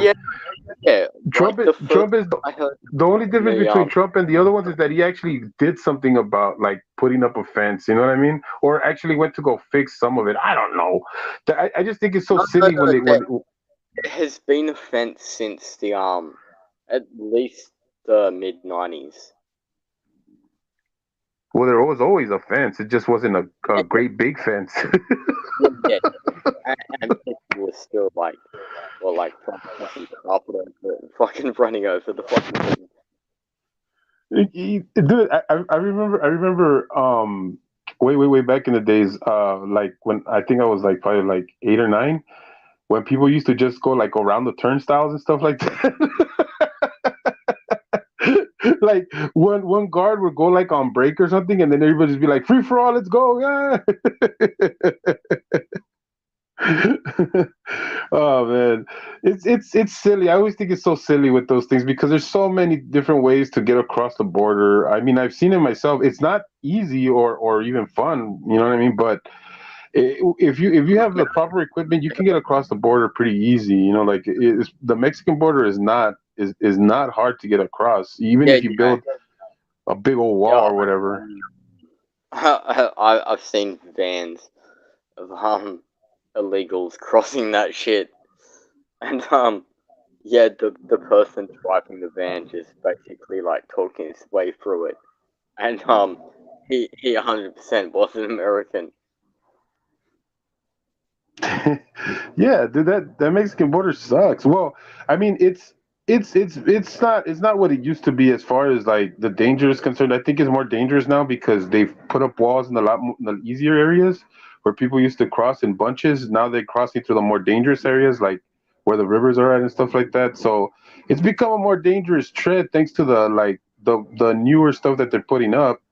But in some cases, I get it. I understand why it's necessary. I understand why, people just coming over like that can be a hassle to the United States or whatever. So I understand and I get it. And my grandparents, they came over and they did the visa thing and they did the right thing and got their citizenship the right way.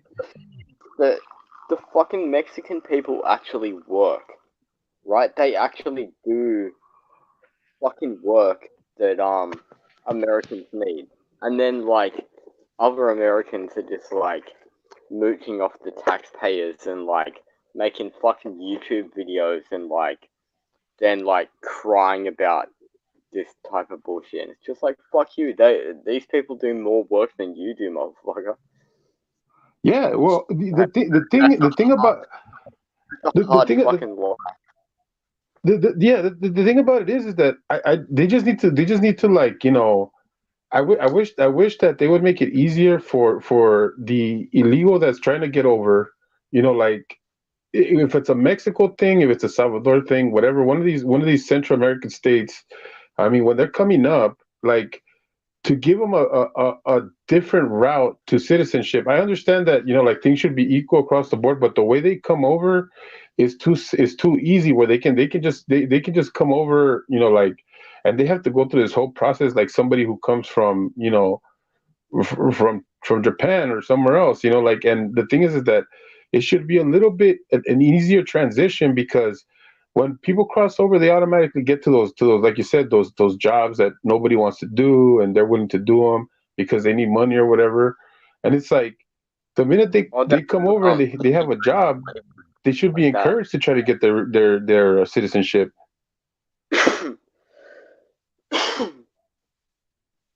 Yeah, it's like paid manual labor. Like they're construction workers and fucking the women are all like what do you call it, like nannies and cleaning ladies and fucking shit like that. Like they work for fucking hotels and all the guys are construction workers. I don't know. I don't know. I'm just Like I just think that I just think that we need to stop fighting amongst each other. I don't think there's any kind of fruit that's gonna be made from fighting against the cops, from fighting against any firefighters, municipalities of any kind. I think that we need to start targeting the people who are actually making the laws, and start kicking people out that are not doing their job. And I'm talking about like these secretaries of state, these people who come in with these regimes that are not, they have no vested interest in what people are doing. They're only interested in the people that are giving them their power. Like lobbies um have, destroyed our political system, from it being fair and not becoming a classist system where, people are taking up for people who are nameless, like these senators, these politicians, all of them, they're full of platitudes. They never say anything, and the only thing they advance is things for other people's careers. And then once they do, they sit fat and happy in their seats of power, and they never change and they never move. The only person that moves is the figureheads, the president, it's cabinet, whoever the cabinet is, and whatever political influence is going on right there. But it's like it's never, all the other heads don't move. Mitch McConnell has been in the state forever. Nancy Pelosi only recently, I think, stepped down. You have all of these, different senators and House of Representatives that just hardly ever change, and when they do, it's so insignificant that it doesn't even matter. And I think those are where our biggest issues are at. No, like we don't do nothing about that. mm. Yeah, yeah, Jimbo, that's true.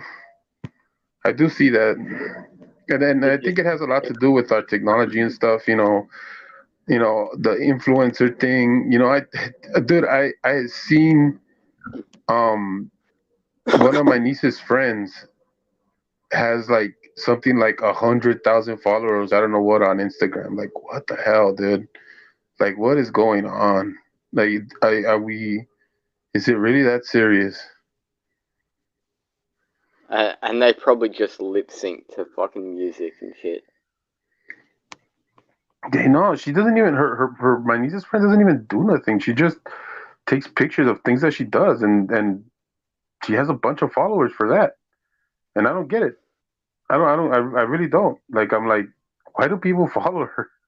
Like, I want to, like, I really would like to know what's so interesting. But then, I guess, I get it. Like, I, people don't see women often. I don't know. I never understand that. I don't get that. Like, I get falling over somebody who has talent, who's like funny or got some sort of like, some repertoire, something to give or whatever. But they're just like, people just taking pictures of their life, and it's not even that interesting because they'll like be like just taking pictures of like a gold watch or like they're in a car and they're taking pictures with sunglasses. Like, Oh, well, dude, like you should see all the pictures of me in my Bugatti.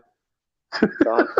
I like roll up photos of my Bugatti, show them my diamond Rolex, and all of the ladies like running towards me and like giving me their phone numbers and shit. And I'm like, nah, bitches, you fake ass. I don't know. Like, yeah, like all of these fucking like influencer videos of like, yeah, look how cool I am with my fucking rented supercar and my watch that I fucking hired for half an hour. It's just like, fuck off, you dumbass. yeah, exactly, bro. Exactly. That's what I'm talking about. So it's like, what? Why are you so important? Like, okay, great, you got an expensive car. Good for you. Enjoy it. Why do you care if I see it? Like, like Miss Mandy and Aida have been doing videos about this guy, and basically this guy is like claiming that like he can just roll up in his McLaren and take anybody's wife or girlfriend from them, and like the only thing this guy's ever shown is that he has the exact same McLaren in every single video, and oh my only god. from very specific angles, never showing the number plate or anything. And his house is worth about maybe $1 million in Australia.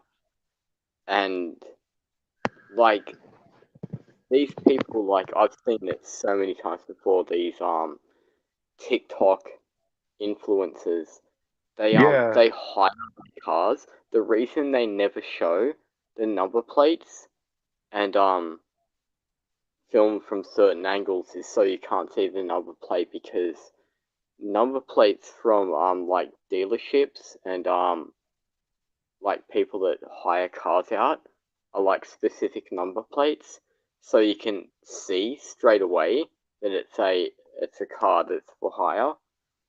And yeah, some of them fuck up and accidentally show it in the thing, and everyone's like, dude, that's a fucking hired car. Like, I just checked the website, and that car costs like a couple of grand.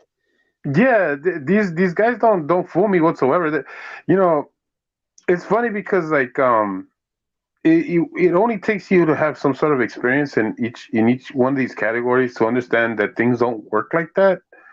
So like when I see these like, this is why TikTok, when I got on TikTok for like 2 seconds, I got off of it real fast because I was watching people, and the thing that I hate the most is not just fraudsters, because fraudsters do that thing where like, we're gonna educate you, like, you're not gonna educate shit, and then these people do the same thing. The ones that get the McLaren, or they get they get a Bugatti or whatever, and they show themselves off driving it. They always do the same thing. I was just like you, and I became a millionaire overnight. If you follow me and what I'm saying, then you'll But become a millionaire overnight too. And you're I'm like, a dude that can like steal your stepmom if you buy my book, my Oh red yeah, book. yeah. They say stupid things like that. Yeah, yeah. It's so dumb. It's so childish. It's like, dude. Like, first of all, you're not gonna. I'm not gonna listen to somebody who doesn't have any respect for another man's wife. First of all, second of all, the fact that you're open and you're so brazen about it makes me not only think that you're gonna steal my girlfriend or attempt to, but that you're doing this to try to get with my girlfriend, and I'm gonna beat you up now. Yeah, yeah, this dude was like, I'm. The name Peck means midget, and like I'm small. I'm fucking tiny. I weigh like 100 pounds. Like I'm really small. But like this You dude don't was like, say. he looks smaller than me. Like he's taller than me, but like he's way skinnier than me, which is saying something. It's just like, holy crap, dude! Like eat a fucking burger or something. Like holy crap, because like he's talking about stealing people's girlfriends, and like the guy looks like he's been on like a fucking keto diet for like fucking 10 years or some shit. Like, like he needs a fucking steak. It's really funny. Dude, you want to talk about a slap to the back of the head? Um, when when uh when I was like doing my stuff or whatever, and I was doing okay, I decided to have like I decided to have like a basketball team and different things like that. So I had an adult team and then I had a younger kids team or whatever. So I was doing that just to do something because I didn't want to like I didn't want to just like say like, okay, I'm this dude over here, selling weed in the shop or whatever. I wanted to show something to the community, so I made like two basketball teams. I Oh, made so, one for so like, you made the basketball team to sell all the kids weed. Yeah, yeah, I no, get no, it. no, no, no, no. This was opposite that. This was opposite that. Yeah, sure, sure, buddy. it was We it all was heard it, it was it. it was a community like give back because I Yeah. didn't want people to think that I was just about that. You see, don't twist me up here, Beck. Oh, But I had two teams. I had one for like a semi-pro team with adults, and then I had a one with like teenagers, like 16 and 18. Well, it was 16 to 17 the league. And so I had a couple kids or whatever. I guess they were kids at the time, but it was crazy because like me growing up when I played football, when I played basketball, the coaches once in a while would give you a smack in the back of the head if you were being a smart ass or if you were doing something dumb or whatever. And it's funny, it's because I never really thought about that. And then I kind of did it to my younger brother and I did it to a couple other generations growing up too, like where you do like that thing where somebody says something dumb and you just like you give them a light slap in the back of the head, like, oh, and they'll just get somebody in order, right? I'm not talking well, about like full on like deck them or anything. It's just like a little like tap. it's just normal for our generation. Like, What? if you did something stupid, you got slapped. Like, you might not have got slapped hard, but you got slapped to know that you did something stupid. Well, okay, when I played football, the coach, whenever he wanted to get your attention, he'd grab your face mask, which wasn't fun if you ever put on a football helmet. Fucking It's not fun when somebody grabs your face mask, and then he'll grab your mask, and then he'll tell you something, and then once he lets you go, he'll give you a good slap to the back, like to the side of the head, like boom. But you never, it football wasn't. is a lot like the military in the fact that the coach will like literally grab you by Yeah, like Jimbo. the chest and fucking shake you and slap the shit out of you and let you know you did something fucking stupid and then push you away to make sure that you do the right thing next time.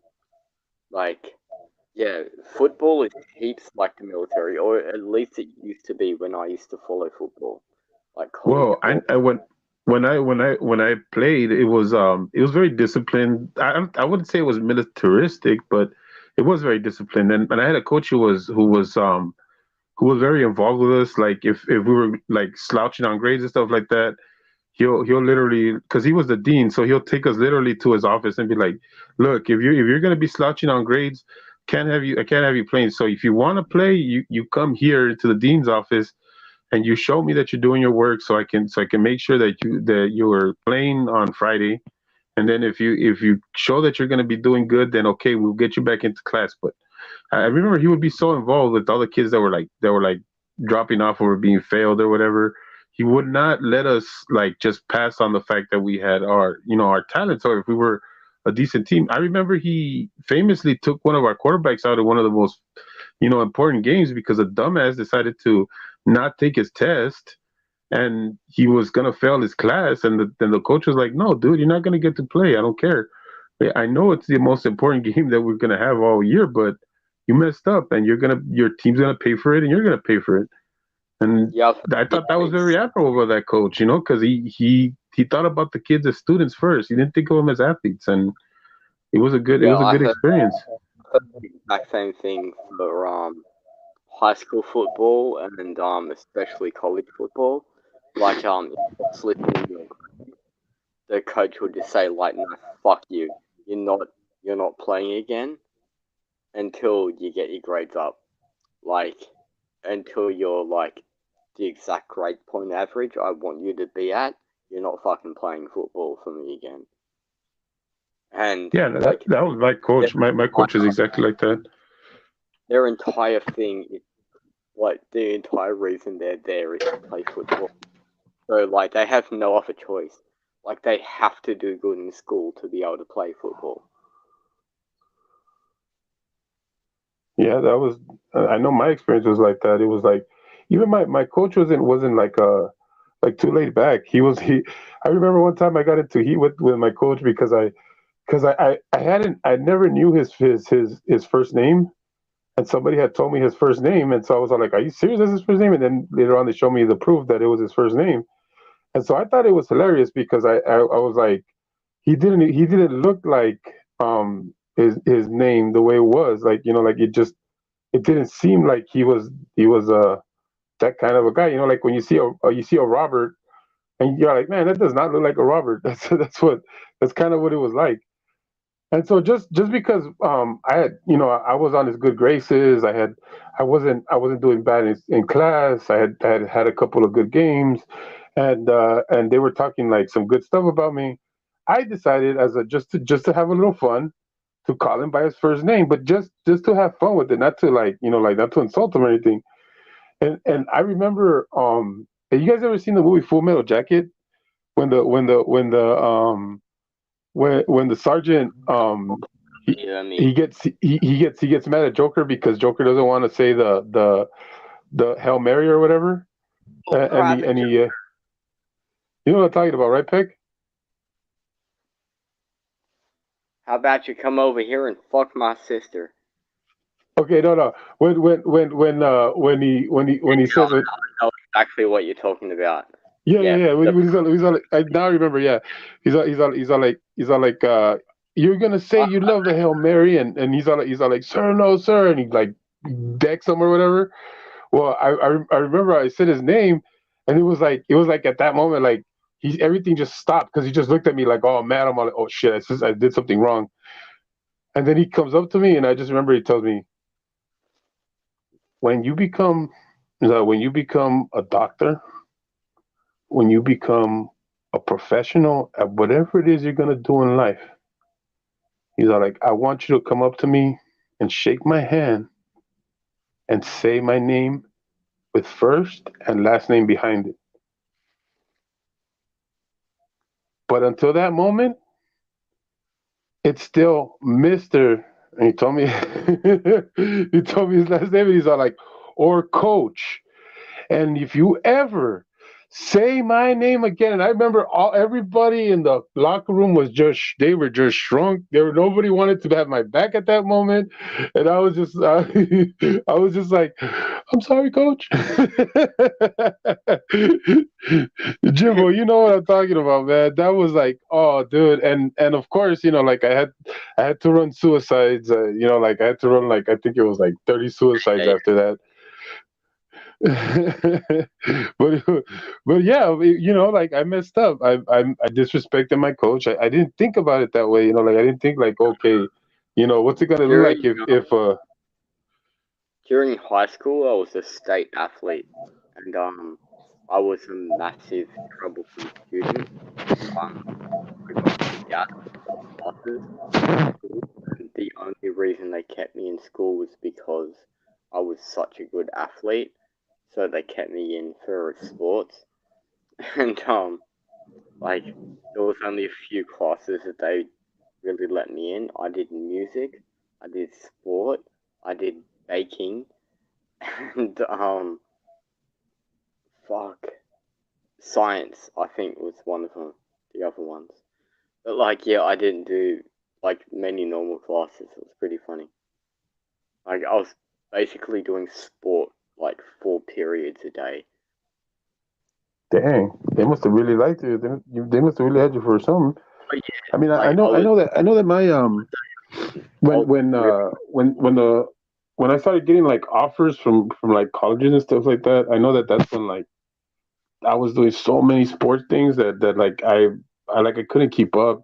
That's how I ended up getting injured because I stopped doing like my daily regimens because I was just getting like exhausted from people having me go to like little combines and like things like where they want you to show like how you lift weights and stuff like that. It's like, man, like when you get it, that's why like you really gotta love what you're doing. Like you really gotta love the sport. You really gotta have a dedication because when you get to those moments where it's like they put you in things that are not fun, where you're like all you're doing is like running on a track or like running on a treadmill, and they're just like yeah. scrutinizing you and stuff like that. It becomes such a like a And like and here cross country is you actually run around like national parks and stuff like that. Like you run along like a walking track of like a national park. So like it's actually nice. But when I got into really high level um running, all I was doing was running around like the Olympic track, just like running in circles around the Olympic track, and yeah, it fucking sucked. Like it was bullshit. Like I liked running along like a national park and running along the track there. It was really cool. Like I got to see nature and shit. But then just like yeah, it is. running along like an Olympic track is fucking bullshit. And like I did like 5 kilometer races. I don't know what that is in miles, but I'm pretty sure 1 kilometer is 1.6 miles, or Yeah, I maybe think so. yeah. Don't quote me on that. I'm terrible with I'm conversions. pretty yeah. Don't even ask me what a dollar to a peso is because I won't know. Many American, but I'm pretty sure a quarter mile is 400 meters. For Hmm. like a drag strip mile is 400 meters. So I'm pretty sure 1 kilometer is 1.6. He must have been a fast kid, man. Mile is 1.6 kilometers. Oh yeah, it was Well, really yeah, fun. man. That was my time. My time, like being in sports was fun, and if I wouldn't, if I would have not had that time, I think I should have just like followed through and got with like a college that was close to me, and just kind of taken the half scholarships because I was looking for a full scholarship, and the thing is that sometimes like the smaller schools give you like half scholarships, or they give you like a Yeah, like some of the schools are some of the classes are paid for, and then if you do well in the team, then they'll give you a full scholarship or whatever. And I was trying to go for the full scholarship, and I think that's where I kind of messed up because I was looking at big eyes, and I should have known I wasn't ready. I wasn't prepared for that. But my me, that's the past. That's no more.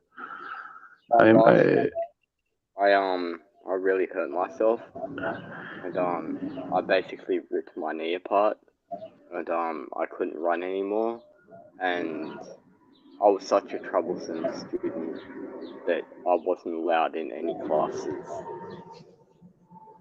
So the school gave me an option to leave myself, or they would kick me out of school, which is worse on my record. So I just chose to leave school, and I straight away got a job at KFC, worked for KFC for a while, and then I got really sick. Was sick for a couple of months, and then I went to college.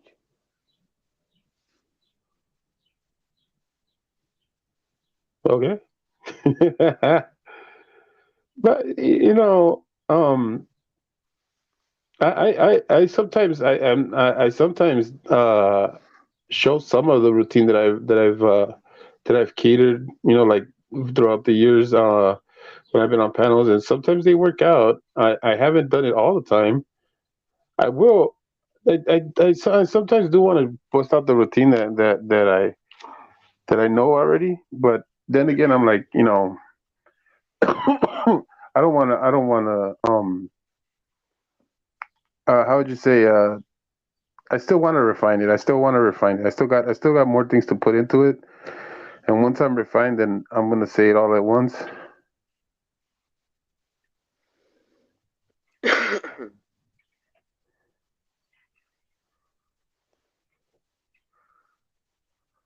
Yeah, but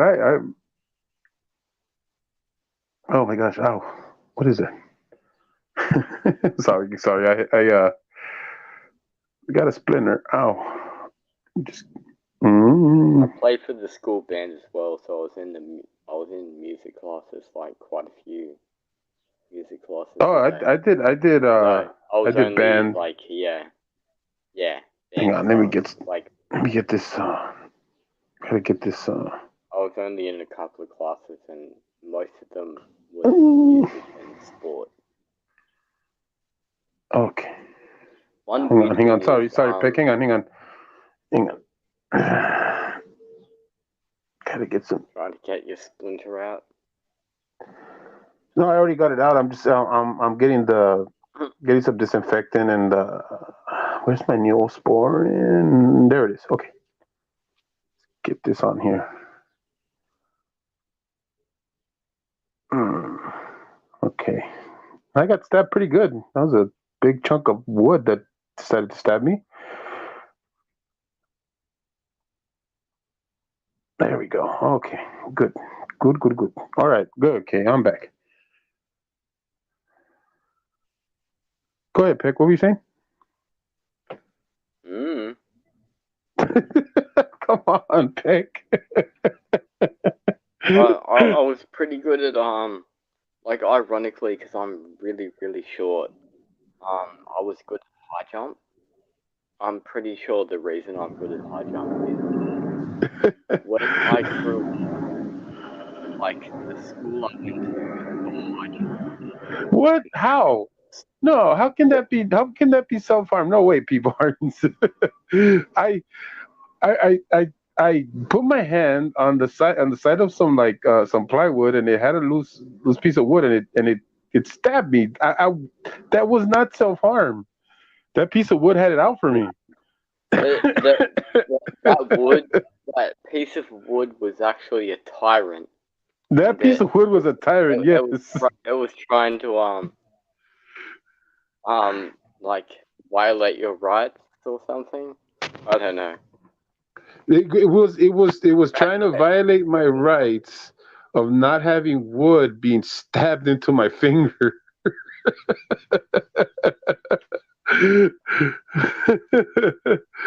No. Okay, you see, this is why you can't tell anybody, oh, I do this or I do that, because automatically they think, okay, you think everything that I work with is made out of weed or something. You think it's like some sort of weed gingerbread house, okay, Jimbo? That's not how it works, okay? Dude, I'm just gonna come over and start smoking the walls.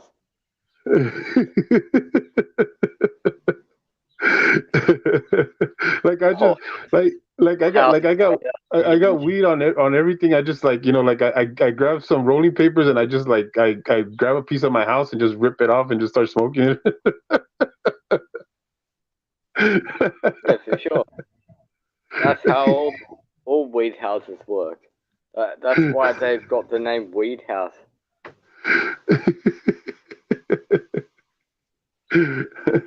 And I used to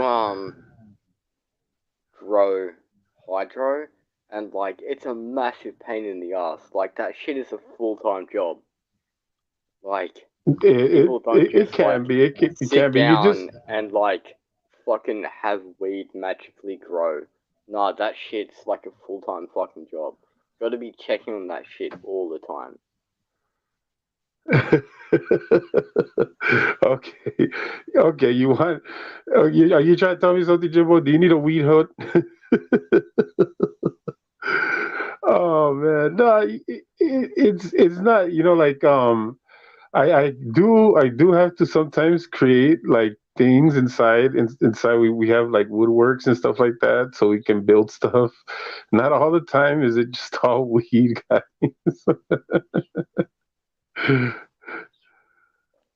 Sure, buddy. Oh well, Jimbo.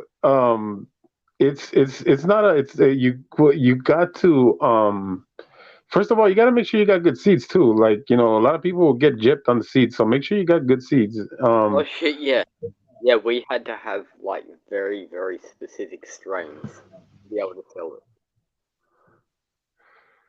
And yeah, like nearly all of the stuff that I sold specifically had to be strains from California, because that's what was popular at the time. It was in the 2000s.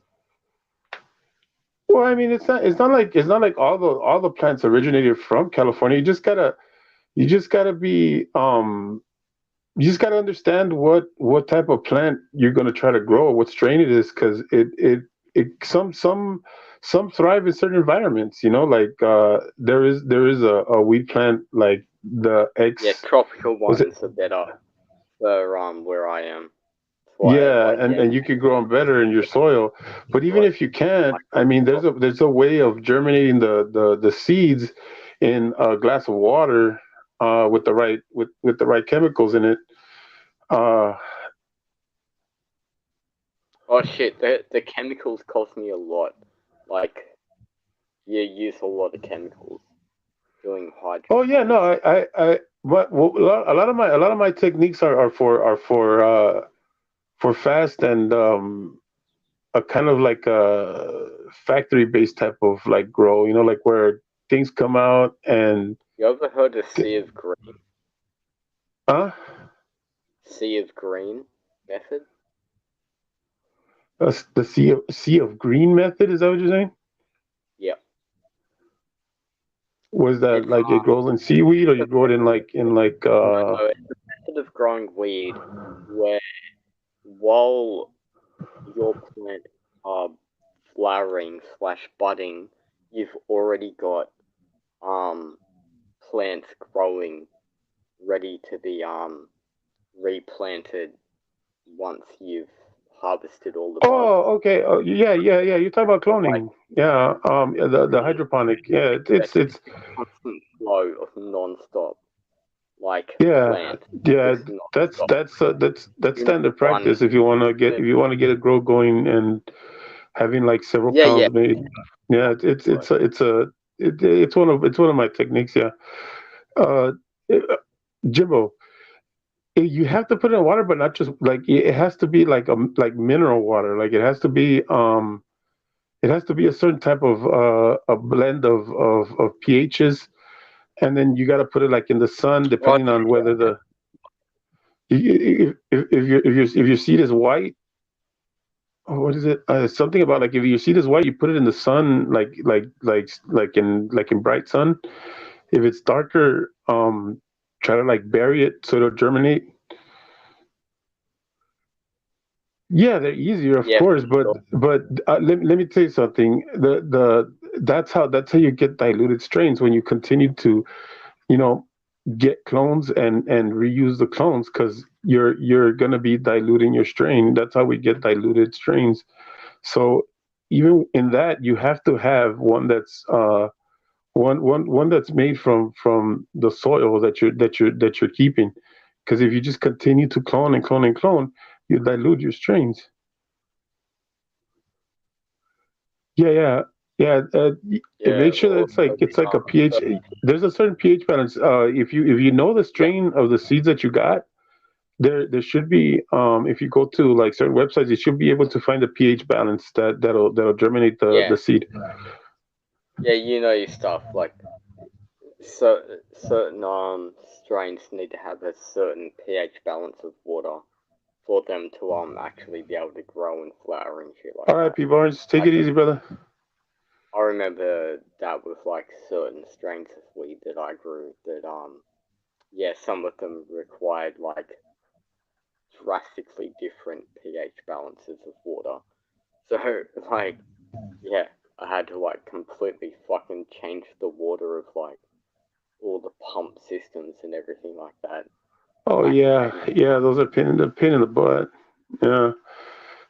Once you get like a good like 50 to 60 plant grow, that's when the water pumps and all this Oh, stuff I come in had and it way becomes more than such a that. Yeah, huh? I had way more than that. Yeah, like No, I no, had yeah, no. You see, look, like like fucking when if you want, let me tell you something. If you want a successful grow, okay, don't go more than 50 plants per strain growth. What you want is a more controlled, like way of keeping everything balanced. So what you do is that you're able to control more if you have less plants, like growing at a certain levels. You can have more plants, but do it within intervals. Like you grow 20 at a time. You know what I mean? And so like yeah, that. I had two setups, and one had about 50 plants in it, and the other one had about 20 or 30 plants in it.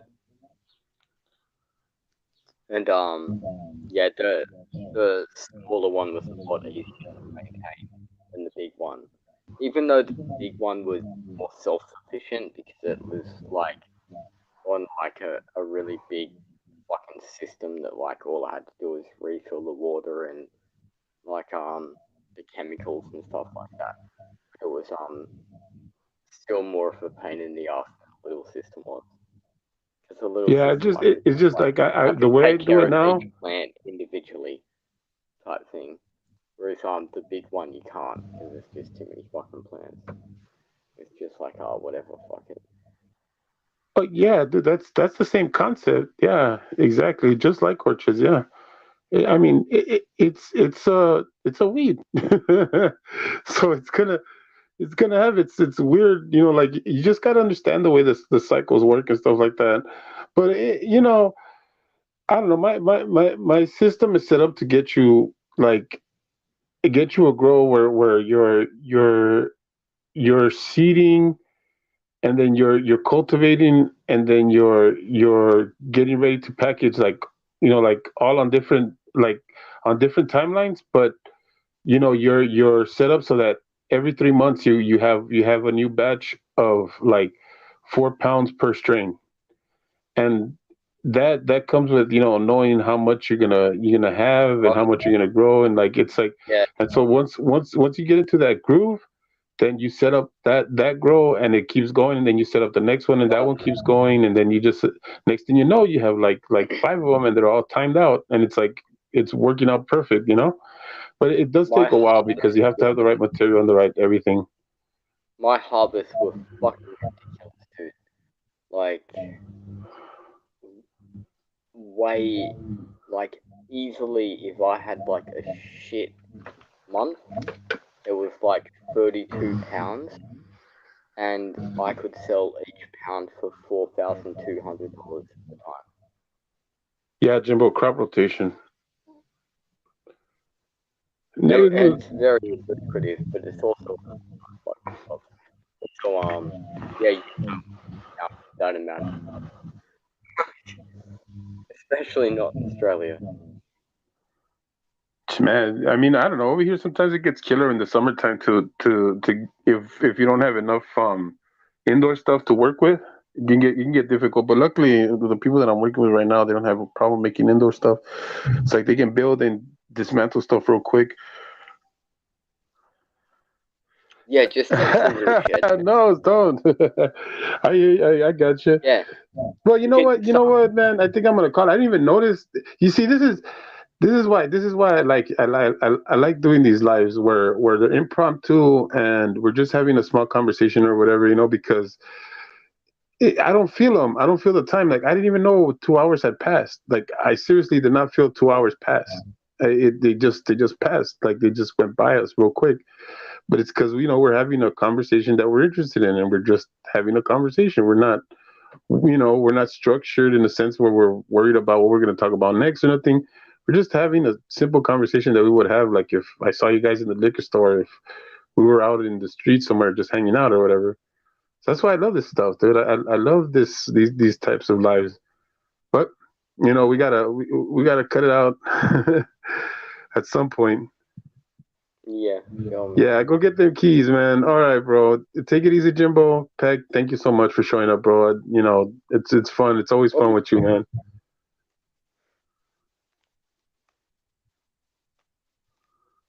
Me too, Jimbo. Me too. Hopefully, we can get some more people over here, man. If ideally, if I had to say a number that I wish that I could have here consistently is at least 50. If I could do 50, that's the number that would make me happy. Like I wouldn't care about anything else. If I could get 50 people to rotate and conversate, that'd be awesome. But I'll see you guys. Yeah, I'll see you guys. I'll talk to you guys later. Thanks for showing up, Peg. Thanks to everybody that showed up, and we'll See you we'll, we'll later, talk man. again soon. Bye. Bye. Sorry, it's because of the stupid thing.